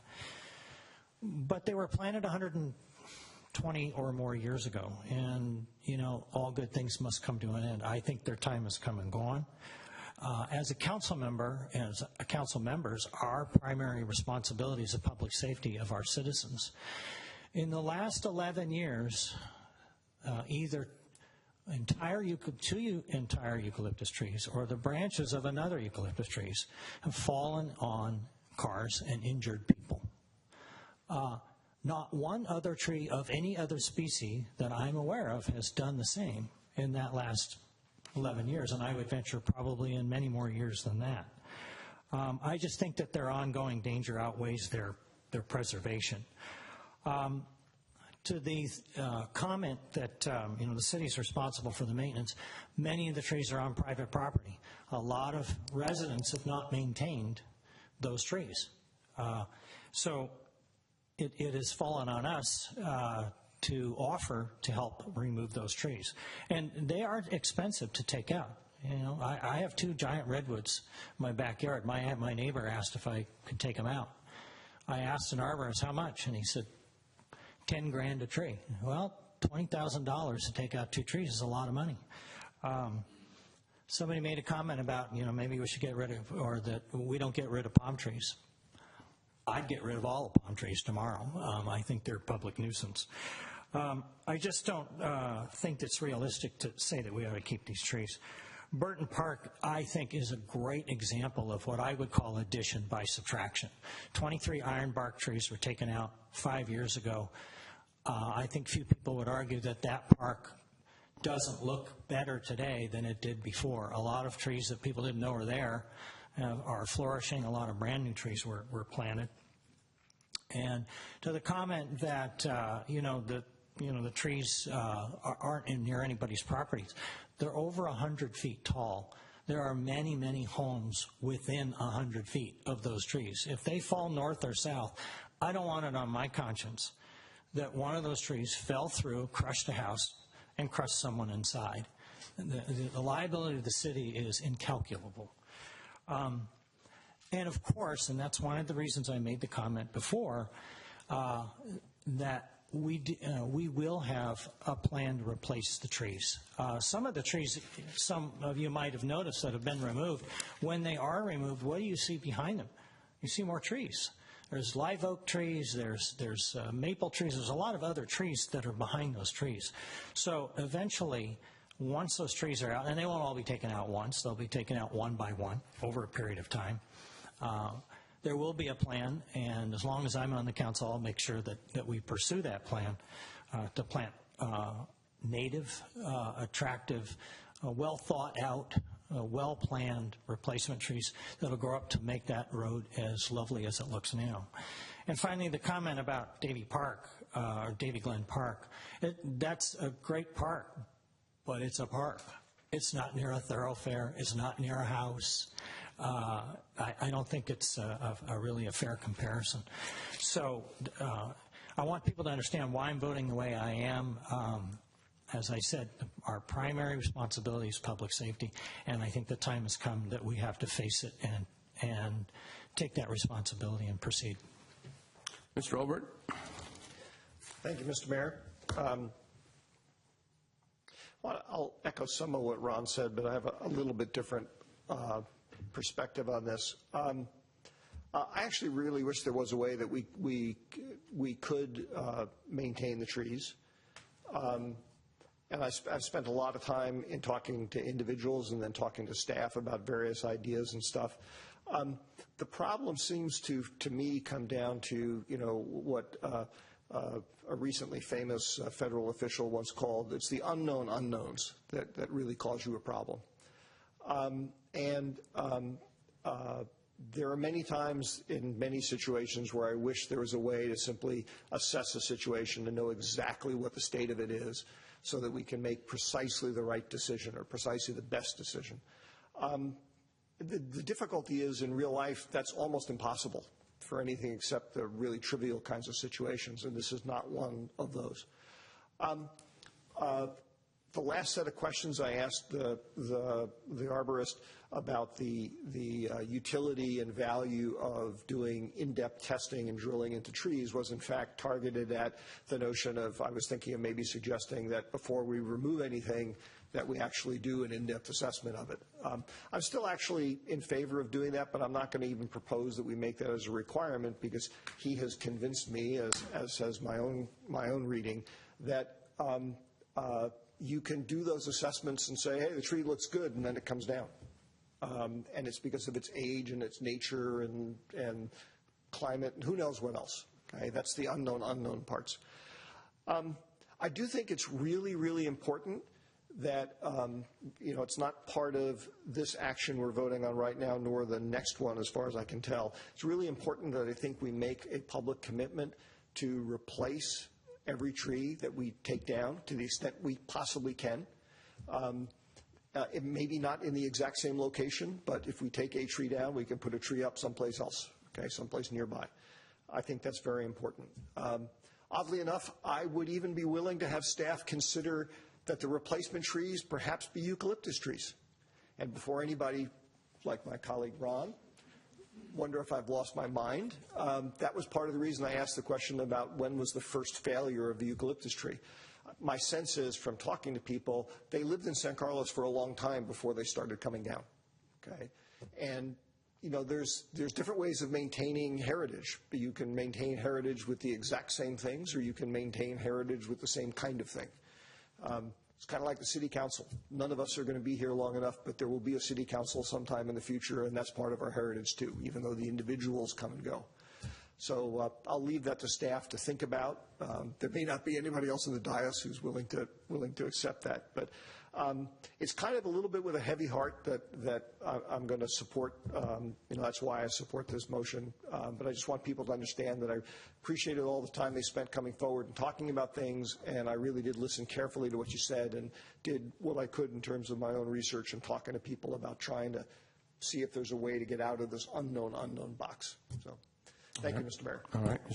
Other comments from the dais? Go ahead. Okay.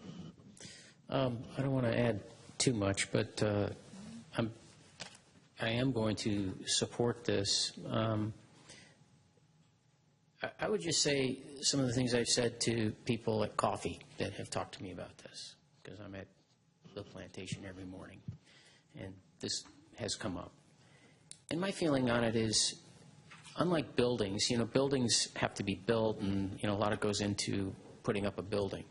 And so, for instance, I thought, you know, these ladies know when the Hacienda Garden Apartments were being slated to be torn down, I was all in support of trying to save that because it was a treasure. And there was a lot going on there architecturally that I just don't think was appreciated, as you ladies know. Trees I see as a little different.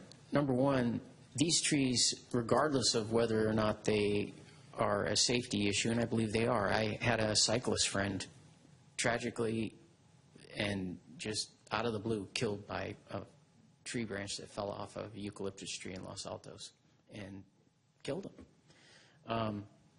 Myself, I still do a lot of cycling, and every time I have to go past eucalyptus trees when I'm on Woodside Road or parts of Woodside or in San Carlos, on San Carlos Avenue, especially if there's a little wind in the afternoon, it's a little disconcerting. And you see the branches that, it's really unusual with eucalyptus trees where, compared to other trees, they get this growth around the branch, and then you see this dead branch sticking out. And if nobody cuts that off, that thing's dangerous.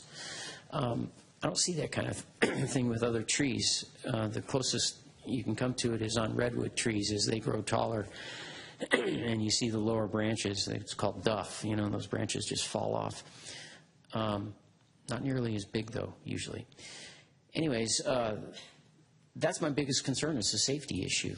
And that's what I've said to people, like the coffee shop talking about it. I also feel like, you know, with trees compared to buildings, you can plant new trees, and years from now, they'll be beautiful. I remember, you know, speaking again about the project across the street.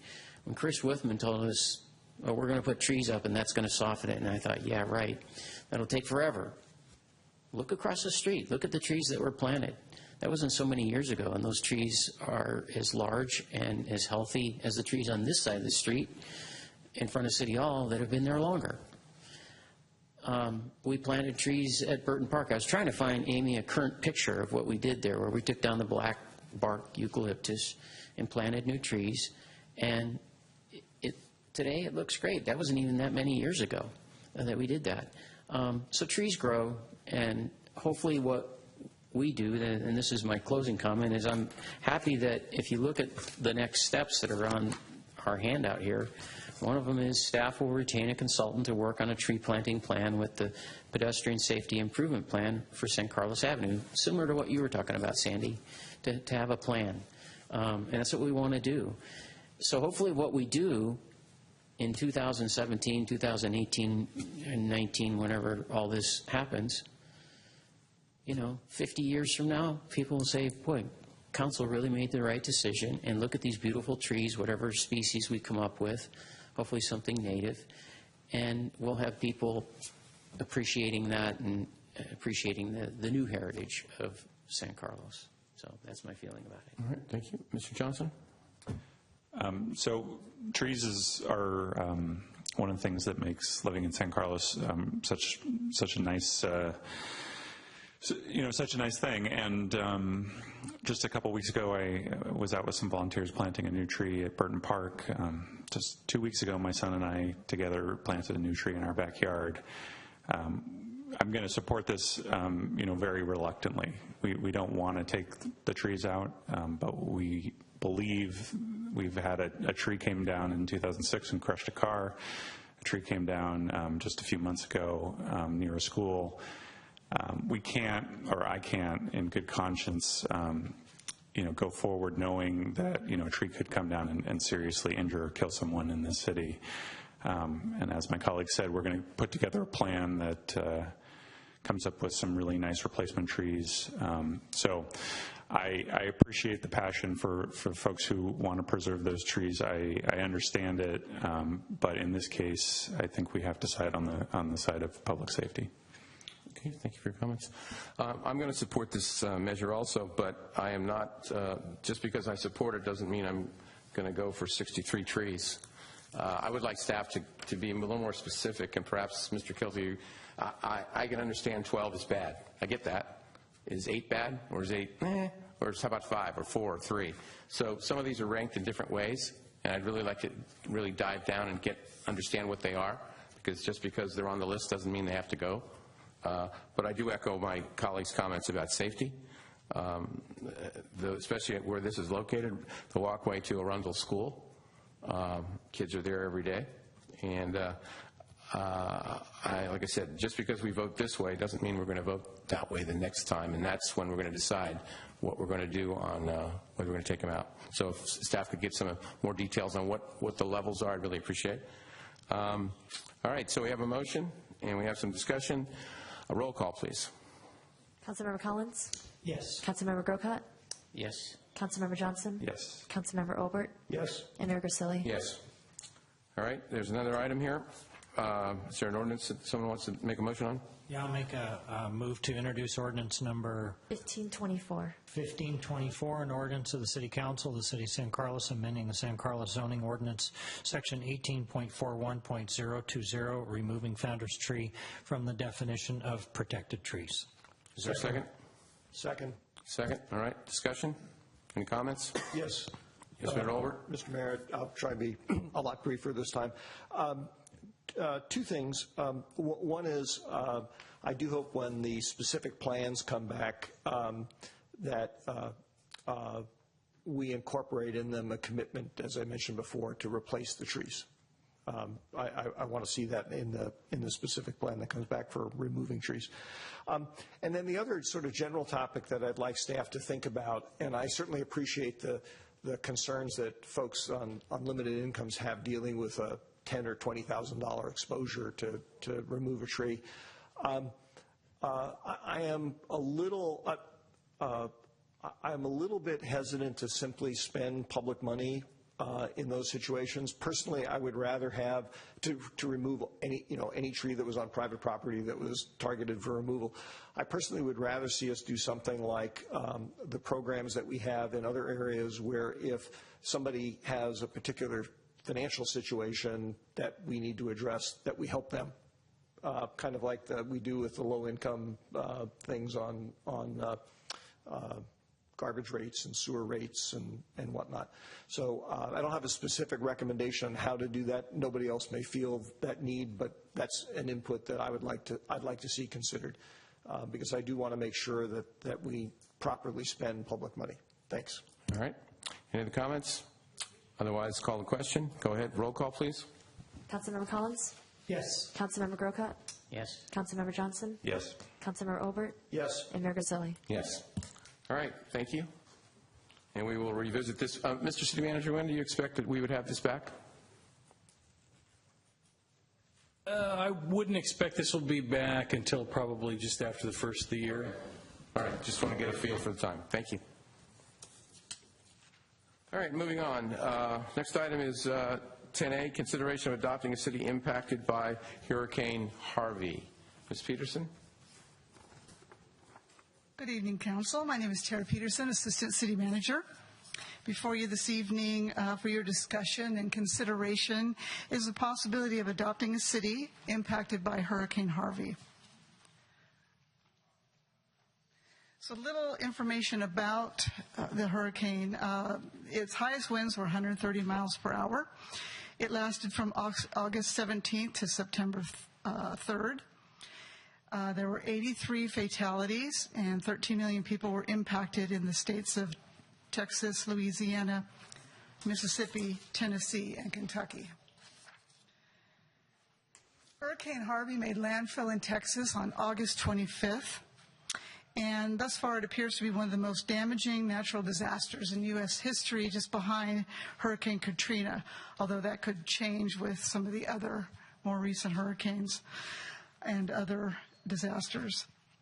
At the September 11th council meeting, council directed staff to research communities in Texas to determine their need and to provide information to council to discuss the possible adoption of a city. Staff reached out to a number of communities, about 25, and 3 of the communities got back to us and were able to provide us some information about the storm's impact and their needs. So the 3 cities that got back to us were Dickinson, Smithville, and LaGrange. So a little facts about Dickinson. This city is located between Houston and Galveston. It has a population of approximately 19,000. 75% of the homes were damaged and 18% were destroyed by flooding. 50% of the businesses suffered major damage or were destroyed. In speaking with Dickinson, they said that any financial assistance would be welcome and it would help fund the city's Hurricane Harvey Relief Fund. The next city is Smithville. It is located approximately halfway between Houston and Austin along the Colorado River, which flooded and caused a significant amount of damage on communities along the river. This is a small town of approximately 4,200. About 70 homes were damaged by the flooding, and 135 of its citizens were evacuated to the city shelter. When speaking with this city, funding would be welcome and would be used to help cover the cost to replace the cots, blankets, and supplies used during the evacuation. And the last city is LaGrange. It is very close to Smithville along the Colorado River. Has a population of 4,700 people. The major damage was, of course, caused by the river flooding, and over 500 homes were damaged or destroyed. When speaking with LaGrange, they said, of course, financial help is welcome. Currently, the Rotary Club is helping pay for bills for victims, particularly utility bills. And then the Combined Community Action Group is assisting with temporary housing costs. And any kind of funding that would come to this city would be helpful for both of those agencies. So with that, just summarizing, well, we talked about this on September 11th. Many different disasters have occurred. We've had Hurricane Irma in Florida, Hurricane Maria in Puerto Rico, the earthquakes in Mexico, and of course what's happening up in the North Bay currently. And lastly, some of the cities that we looked at where we weren't able to speak with them, but able to look at their websites, had recommended donating to the Red Cross, as that would be helpful to all communities affected. And with that, I'm welcome to any questions or just discussion. Mr. Johnson. Thank you, Mr. Mayor. I really just wanted to have a little discussion and maybe suggest something to my colleagues, if it's appropriate to do so now. Can we do questions first? If you have questions, why don't we do questions first? Okay, Mr. Grocott, if there's any questions. Yeah, the question I have is if staff had any discussion about what role we would play as a city, because looking back at what we did before with Pass Christian, that was actually an initiation by the Chamber of Commerce, not the city. So I'm a little curious if staff's had any discussion to recommend to council. Do we do this differently? Do you have some idea of what we would do specifically as a city? We don't have any recommendation. We did speak to representatives that were supported by the chamber. They were collecting donations for a high school in Houston. There was a connection there between a member of the faculty and this area. And so when they reached out to this person, they said that would be very helpful. So they did that on their own, and there's been no other discussions about what other kind of communities we could look at. At this point in time, there's been no connection with this area, and so all we did was look at some of the worst impacted cities, and the ones that got back to us were the ones that are listed. Okay, Mr. Olbert, questions? Yes, thank you. Building off of that one, and I think I know the answer to it, but it doesn't sound like anybody from the chamber or anybody elsewhere in the community came forward other than for the high school program you're talking about, which is completed at this point, as I understand it, to basically say there's a connection from, me in San Carlos to some community here, right? Correct. So to Matt's point, that is a little different than Pass Christian. By the way, just as an aside, at some point, maybe we should, as a council, think about recognizing and honoring the folks who did the high school support, just because they're San Carlos citizens. It was a nice thing they did. I'd certainly like to see them honored, but I'll leave it up to the mayor to decide.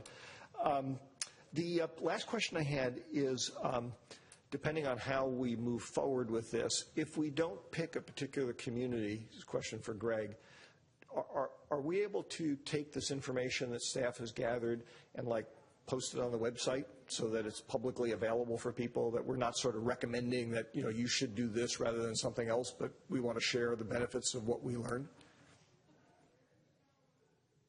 I am, but certainly that could be put on the website with some direction from the council or featured in some way on the website, sure. Okay. Yeah, if the council chooses to do that. All right, thank you. Okay. Mr. Johnson, now, go ahead. So, as Tara pointed out, since the hurricane in Texas, there's been a lot of other natural disasters. I believe when we discussed this at our previous meeting, the idea, I think, is really to use the city as a way to amplify and focus attention for people who want to be charitable after a natural disaster, which is a great idea. I think the challenge is that by the time we can get a public meeting together and get something focused and have all the staff time happen, a lot of time the attention is moved on, and what you really want to do is focus people's attention in the first few days after something happens.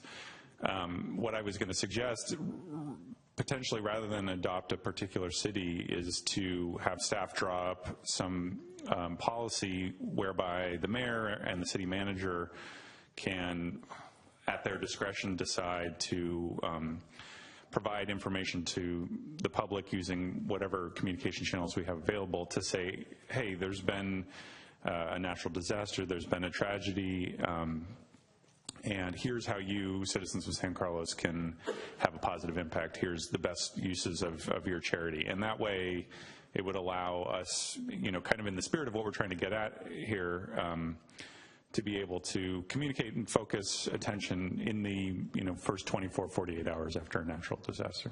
Okay. Comment? Yeah, I think I'm going to jump in just for a second, because Matt and I run the council when you went down there, in fact, to Pass Christian.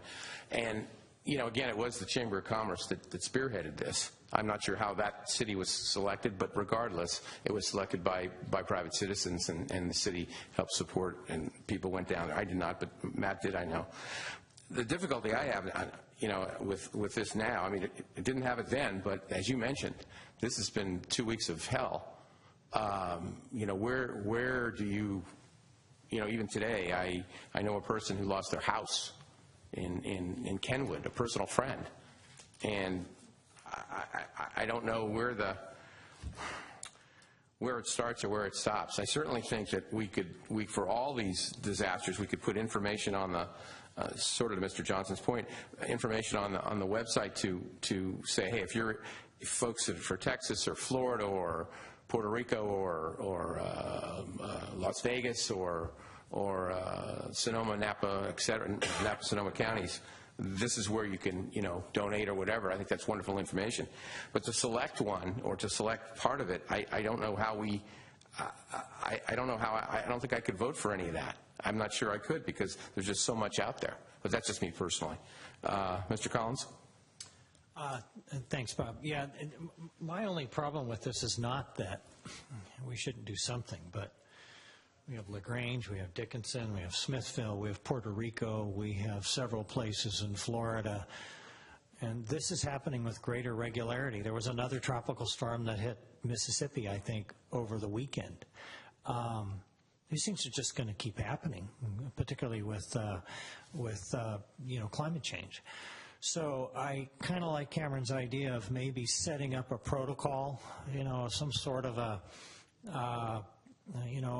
guidelines that the city could lay out for our residents, that when these things happen, we make them prominent on our social media that say, if you really want to help, here's what we suggest you do.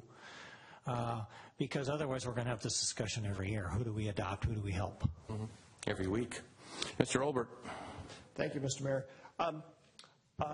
I like Cameron's idea a lot, and I have the same sort of concerns after we tasked staff with doing this. It's kind of like, well, gee, we needed to tell the Mother Nature to stop handing us disasters until we were ready to do the next one. And in fact, the only two comments that I'd make is, one, I think we need to, and I think people are just using the word by accident, I think we need to be careful about whatever we publicize, not saying like, here's what you should do or here's the best way. It's more like, here are some ways that you could consider helping. And it's really more of a clearinghouse kind of function. And yes, it would take a little bit of staff time to do that. But I think there are elements of our community who would appreciate that. I know I would certainly go there trying to figure out, well, how do I help? Okay. It's something we wouldn't have to do every year. Correct. It's just an ongoing thing. As there are big disasters, the mayor and the city manager talk about what's there, and they put something up there and let it go. I think it's a great idea. Okay, Mr. Grocott, final comment? Final comment is I would only see us doing something as a city if the community takes the lead on it. Mm-hmm. That's what happened with Pass Christian, right. And I don't see that happening this time. I see a lot of, not a lot, but I've seen some chatter through emails and so forth on Nextdoor, for instance, but nothing, really coming together the way it did with Pass Christian. However, having said that, I think, I try to think, what if something happened to us, similar to what happened this weekend in Napa and up in the North Bay? How would we feel sitting here all alone, trying to look for help, waiting for FEMA and so forth? I think in the case of the North Bay, we should be looking for opportunities. Neighbors help neighbors. Mm-hmm. And I think if there's a way that we could look in the North Bay for some way to help one of those cities up there, perhaps we choose one that's more like our size, around 28,000, 30,000 people, and do something. Do something. We've got reserve money. I'm reluctant to spend public money in that way, but I think in this case, it's in this area, it's in California, it's just up the road. And, I'm almost choking up talking about it, but I think there's something we need to do. Why don't we, Mr. Malpe, why don't you or Tara, easy to give you work to do, right? Take a look to see, you've heard the comments up here, and see if you can take a look and see if there's some way that we can do action in the next couple, in other words, bring it back, if it's possible, to bring it back to the next meeting? Is that possible? Mr. Mayor, may I ask a quick question? Just one second. I want to hear Mr. Malpe. I don't think that that's possible, not in terms of the type of policy we're talking about. Okay. I was planning on speaking a little bit to the issue of the fires that are happening in Northern California under my city manager communications. Okay. But I can do so now if the council would Sure, like. let's go ahead. Yeah, Engine 16 was deployed this morning as part of the County Strike Force 1. Redwood City put a second engine into Strike Force 2 that was deployed this afternoon. We have deputies that are on the ground in Santa Rosa right now. I've put 3 to 4 management positions on the OES, the state OES list, as employees that we could send up there once they get to that point where they start to need shift relief in their emergency operations centers. And we're prepared to send a 2-man crew along with equipment and supplies from Public Works as well, if requested, through OES. So we're prepared to make a significant commitment if one is needed from this area, and I think that'll depend on how long these fires go. As you know, once you start operating an emergency operations center, typically for something like a fire, works very well for 24 to 36 hours, and after that, you know, your employees need to sleep, they need to eat. Some of these folks that are working, some of these emergency responders and public employees that are working this disaster lost their own homes and have had family members who have lost their homes in the fire, and they're going to need some time to deal with that as well. So, you know, speaking to your comments, Councilmember Grocott, you know, the city will definitely be making any resources available that are requested, that it's reasonable for us to provide while still maintaining our own ability to respond to our own emergencies in the community. And, you know, we'll look for any other opportunities and requests for mutual aid or supplies that come along, and we'll respond to those immediately. And if anything requires council action, we'll bring that to you in a timely manner. Mr. Olbert. Yeah, thank you. Actually, one other question. Jeff, am I hallucinating, or did I hear from Stan or Dave that some of the fire resources were actually deployed to the Houston area? Yeah, you know, you did hear correctly. We did have emergency personnel from the county. So we actually do deploy on significantly scaled national issues. Yeah, California is such a large state, so densely populated, that we are definitely a major contributor in the United States, particularly the Western United States. In terms of disaster response, California sends more equipment out of state than what we receive. But other states, you know, Texas is a large state too, and they have a large capacity as well. Yeah. I'm glad to hear that, and I certainly think it's great that we're providing similar support to our neighbors up north, and certainly happy to consider if somebody wants to come back with a particular recommendation for something more than the resources Jeff was talking about to Northern California. But I'll just make the comment that to me personally, frankly, I view all these people as, in the various parts of the country, as part of my community. I mean, I don't know about anybody else, but I'm part of multiple communities. I'm not just a San Carlos. I live in California, and I live in the United States. And if the disaster is big enough someplace else, I'm happy to pitch in there, too. It doesn't just have to be in California. Okay. Perhaps in the first quarter, we could possibly... Yeah, we'll get it back to you as soon as quarter, we can. That's fine. That's fine. There's a little Possibly research some ideas that we might be able to kick so. around relative to what was mentioned on the dais. Yeah, Right. I think we got the feedback we were looking for. Good. So. All right, moving on. Number 11, unfinished business, consideration of approving a resolution setting a public hearing on November 27th, 2017 to consider 2018, 19, and 2020 residential and commercial solid waste collection service rates pursuant to Prop 218. Mr. Walter. Good evening, Mr. Mayor, members of City Council. Jay Walter, Public Works Director.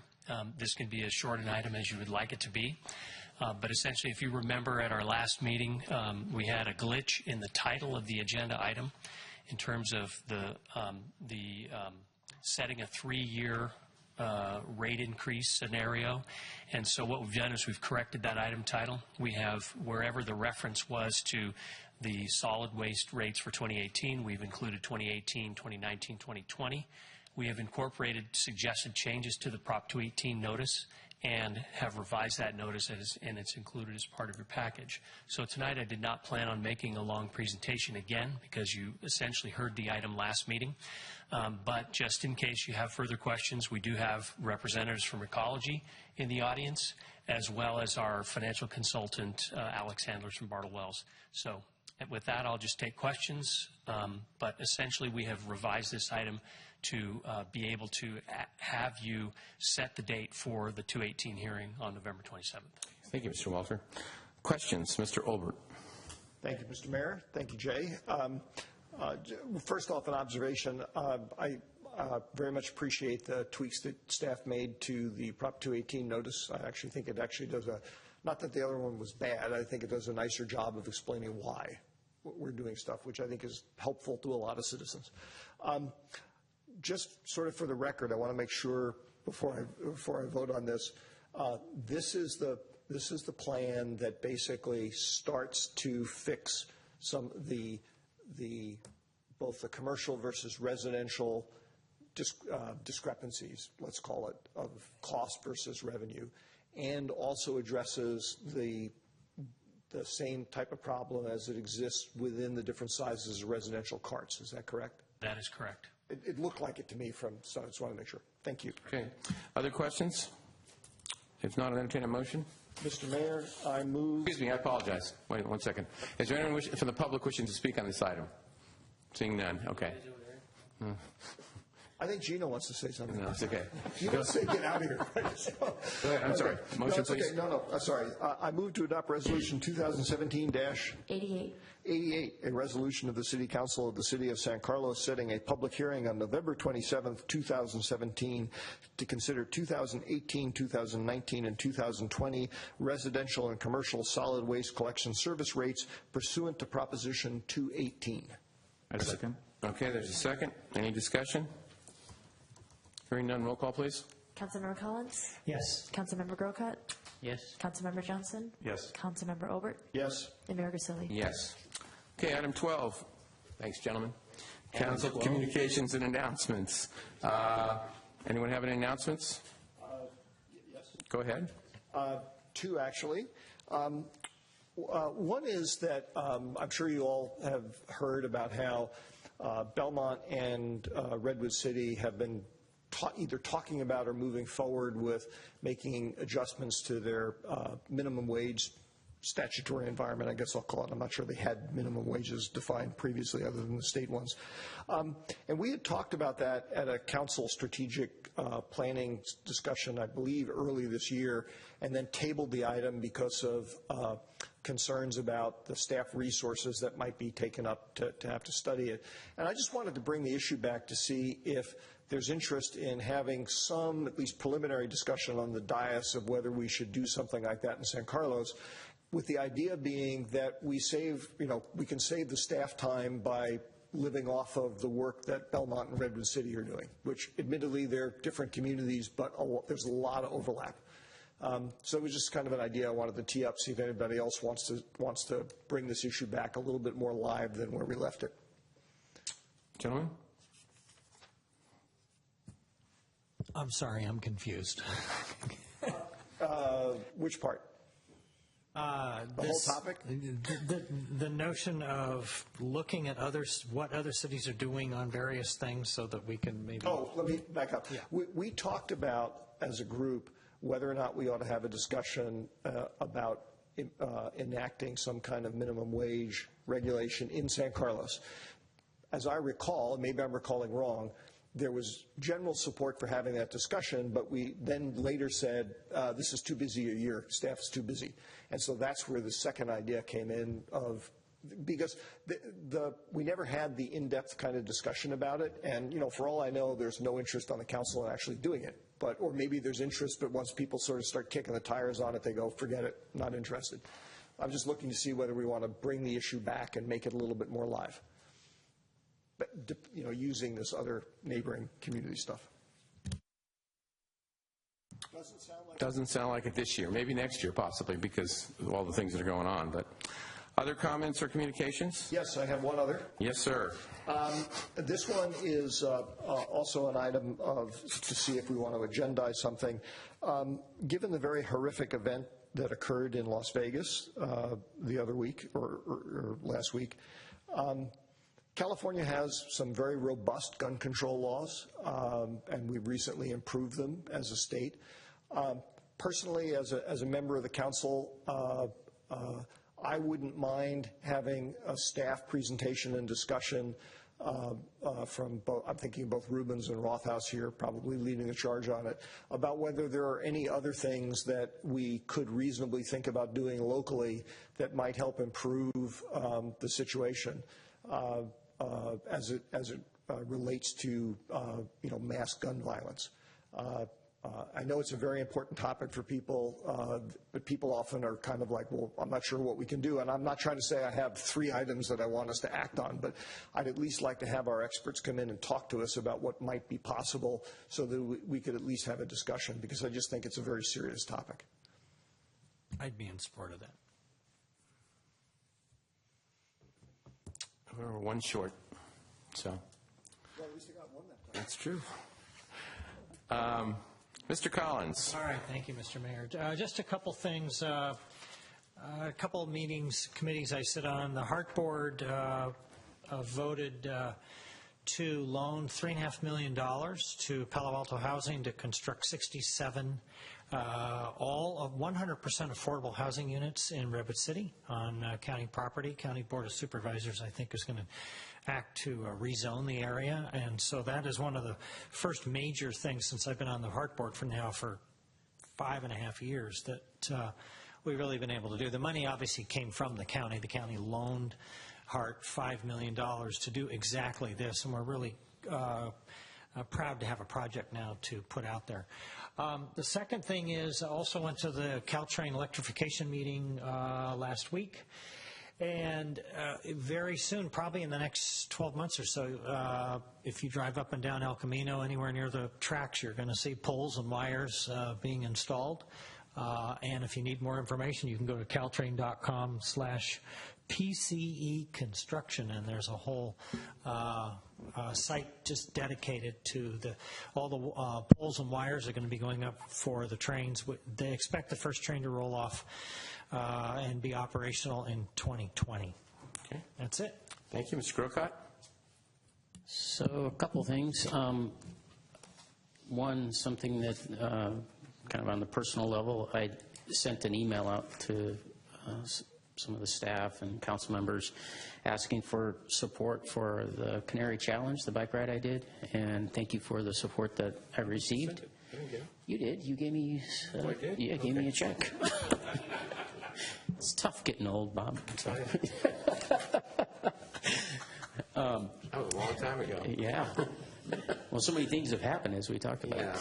But anyways, sort of an after-action report. I did the ride. It was challenging because I haven't gone that far since my own cancer treatment. I did the ride in memory of a gal I knew in Foster City who passed away from a second battle with breast cancer. But personally, I raised about $900, and I think all told, their goal was to raise $1 million, and they didn't quite get there. They got to about $750,000, but it was still pretty good, yeah. So there's that. And then I just wanted to report, I went to the last airport roundtable meeting, and if folks, there's not too many complaints coming from San Carlos, but like for instance where Jeff lives, his city is really getting hammered with some things that the FAA did on the routes of the planes. Basically what they've done is they've moved them off of the ocean and more over land, and they've put them into a kind of a tube, if you will, if you think of a big tube up in the sky, so they're not fanned out as much. And people are really complaining about the noise, and it's, like I said, it's a problem in especially coastal communities and some other communities in the area. But the roundtable's working on the issue and trying to get the FAA to move in a certain direction. It's just like moving a a big battleship in the ocean. It takes a lot. Okay. Mr. Johnson. Just one item. I met with a couple of residents who are members of a group called the what are they called? The Citizens Climate Lobby, which I think other folks may have met with. They're pushing a piece of legislation in Congress that would add a price on carbon, and the revenue would be paid out as a dividend. It's a bipartisan piece of legislation in which for every Republican they add to the bill, they're adding one Democrat. Based on their website, I see 16 cities in the state of California that have endorsed this idea, and the state of California. I've been told, although not independently verified, that this is coming up before the county at their next meeting.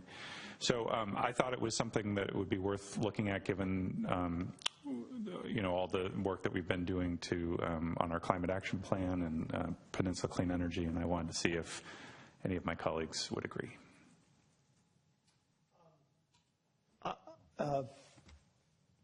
They met with, I guess, Ron and I jointly, and we've been having some ongoing discussions and whatnot. I'm still doing some, I like the idea, but I'm still doing some research on it, so I'm not at this point interested in doing it, but I don't know whether anybody else is.